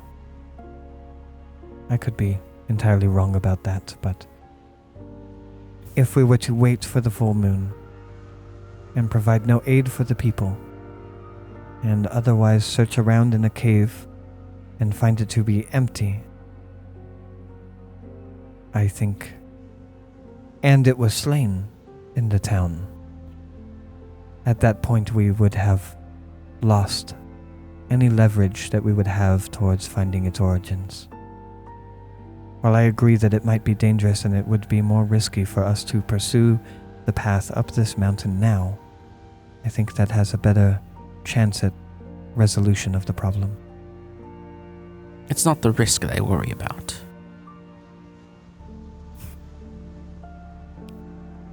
But we are right here. So I'd rather just go forward than head back to town. And for different reasons, we are like-minded. I guess. He will smile and nod and take lead. Start heading up the mountain. Okay. Probably after taking lead for like, I don't know, 20 feet or something, realized that she has otherwise fallen out of favor with her goddess and on her own shit at tracking things. And then we'll fall back to your lead. Are we on some sort of like natural path or a trail of any sort? Not that you could find. Not that you can immediately see. Unless you want to look and see. Do you want to? No, I'm just wondering like what it looks like. Rocky, dirt, Rocky, snow. dirt, stone. There nothing seems like there's like fallen leaves and it's really hard to tell anything really. It was almost out of chance that your foot knocked this little like this severed leg out of its place where it was. If that hadn't happened, you wouldn't have noticed it there. Mm-hmm. Is there a help action? Can I help? Do we roll separately to try and track this thing? Does only one of us get to do it? Or can I give him advantage for it? Do you know?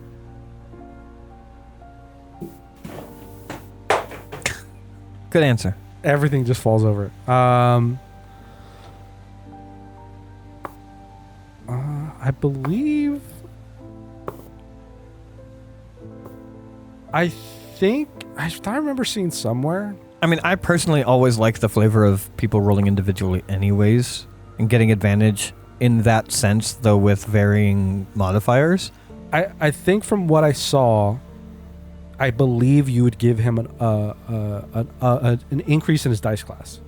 Oh, that's kind of neat, just to play with the mechanic. Yeah, you want to do that? Sure. So you'd get you'd roll 20 on a 24 die. Well, D10 because we have no skills, so D12. Oh yeah, true. But yeah, roll a D12. I mean, I forgot about that. Take a Is there D24. any modifiers to this? Your intelligence. And remember, for this, after you know the roll, you can 3. You could use your luck.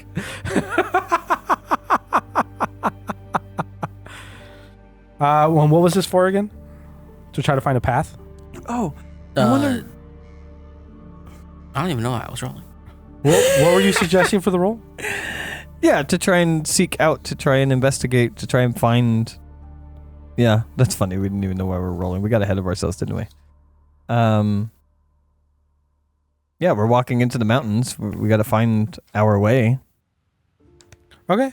Hold on, I want to see if I can maybe bless him. I don't know that would help, though. I think that's more of a combat thing. Oh, word of command. Find. Do find. Oh, that's too many words. You got to use one. Find. Succeed. Oh, there you go. Hold on. That's funny. Win.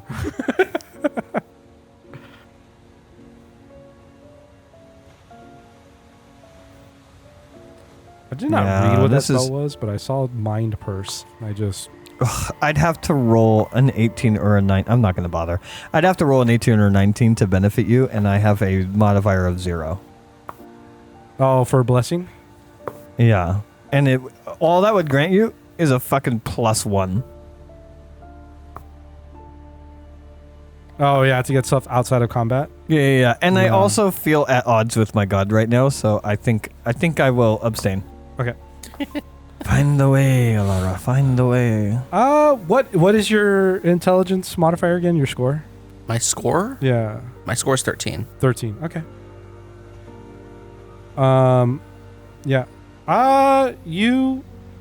You do not see and nothing stands out as like a path, like something like that. But intelligent enough, you were still following the direction that you were going, right? Mm-hmm. You're not trying to deviate too much by trying to see a path. Okay. How long do you guys do this? I mean, I think this is just what we're doing, right? Like, this is it? Yeah, I would figure until like the terrain changes, like where we are, or like the terrain around us changes a bit too much. Okay. Just to determine the time, give me another roll check. Or another luck check. A luck check? Yeah. 16. 14. 14. Yeah. Again, This was either going to take an hour or 4.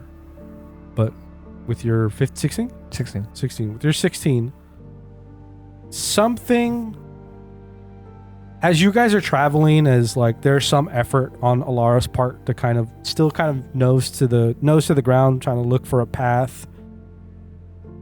As you're kind of, as Esper is kind of looking in a direction, you almost feel like there's a little weightiness in just to see his mace that kind of pulls your body a little bit to the right, and you kind of look to the right a little bit, almost like a little shocked or a little like perturbed by it. And as you kind of look to your right, you almost make out in your vision as you look past Alara and as she's following, and you look up from the mountain, you can see kind of like a half embedded, but you still see parts of it jutting out of the ground, covered in dirt, but you could see cut and shaped stonework, almost flat. Alara? And I'll just point in that direction. What is it? I'll point it out to you. You'd see the same thing I see. Well, that's not natural. You guys head over? Mm-hmm. I have a question. Mm-hmm. My mace and my shield is only oh yeah, because you said it was for that game specifically. So it's not unholy. It is only undead. It's not generally unholy. It is just undead. Yeah. It's also, I believe, the limit is 15 feet. Yes, it is. Yeah, you walk up to it. Mm-hmm. This looks like pretty old, but it looks like a purposely square. And as you begin to like even sift some of the dirt off, some of the grown vines or whatever, it's not perfectly, but it is a cut and laid flat stonework. Looks like potentially part of a series of stones that lead up the mountain. And you can notice kind of in the center of this stonework, it almost bows a little from like old churches and temples that you may have gone, where this is from just The wear of walking. I will look up the path, so to speak, the direction that the stones had led. Do I see anything else jetting out? As you look up and you look up the side of the mountain, there is a familiarity to you again with your actually no, you Nope. I think I was a follower of Justicia before, but not like an acolyte. You get a sense. There's a feeling that you have as you look up the mountain, and the way that the ground is kind of shaped and moved, how the kind of path leads up, where it almost looks like there are areas that do look like they don't follow the direct incline of the mountain. Like there's almost a shaped path that snakes up the mountain. Nothing you can see directly, but as your eyes clear from looking into this thing, you can see that as this path that kind of leads up the mountain, more of this stonework can be seen, just hidden, without directly seeing it, without directly. I can imagine it. You could see where this is, and again, your vision kind of clears with it, and you could see that there is a path up where this stonework is. I will turn back to Alara and just smile and say, Well, even without Justicia's intervention, we have found our path. What exactly is this? If I were to guess, I imagine this is some type of stone path, perhaps stairs at one point. They look worn and walked on from old times that lead up the mountain, and I'll kind of gesture the trail. You know what I mean? I don't know what it would lead to, but perhaps an old temple or ruins or something of that nature. Temple. Ruins I understand, but would our cursed creature really be taking up home up there? I don't know, but after being told to find our own way, It seems great coincidence to find something like this and wise to follow it. It might not be a religious location, and even if it was, its halls have likely not held prayer for a long time.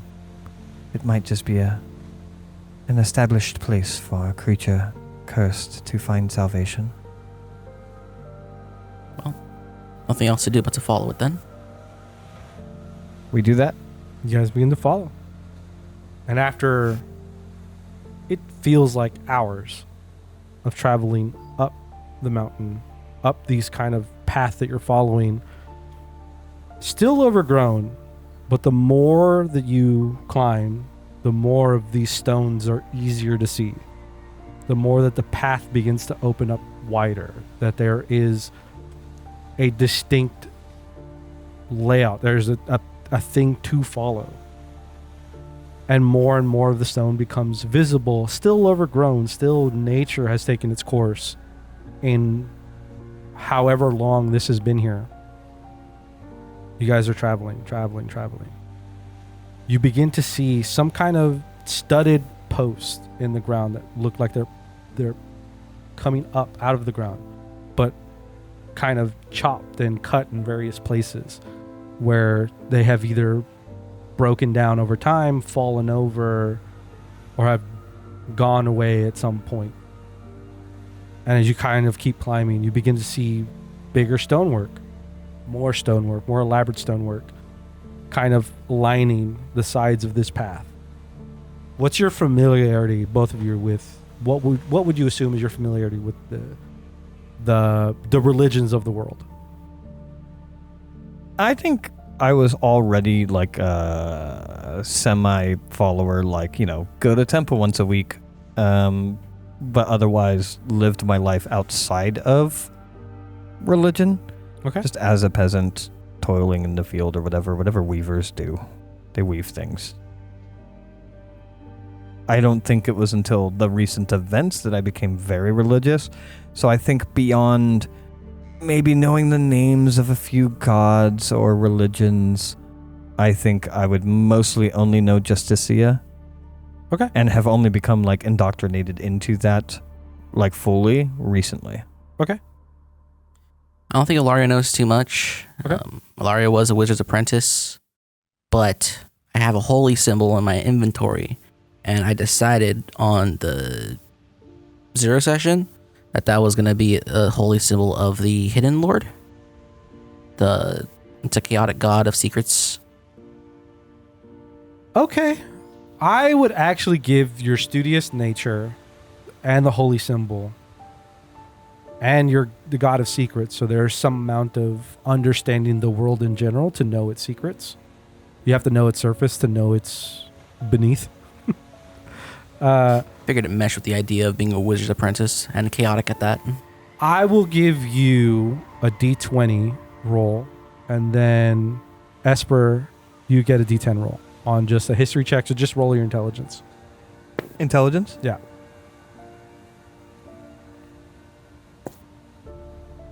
Nine. You had the best shot. Yeah.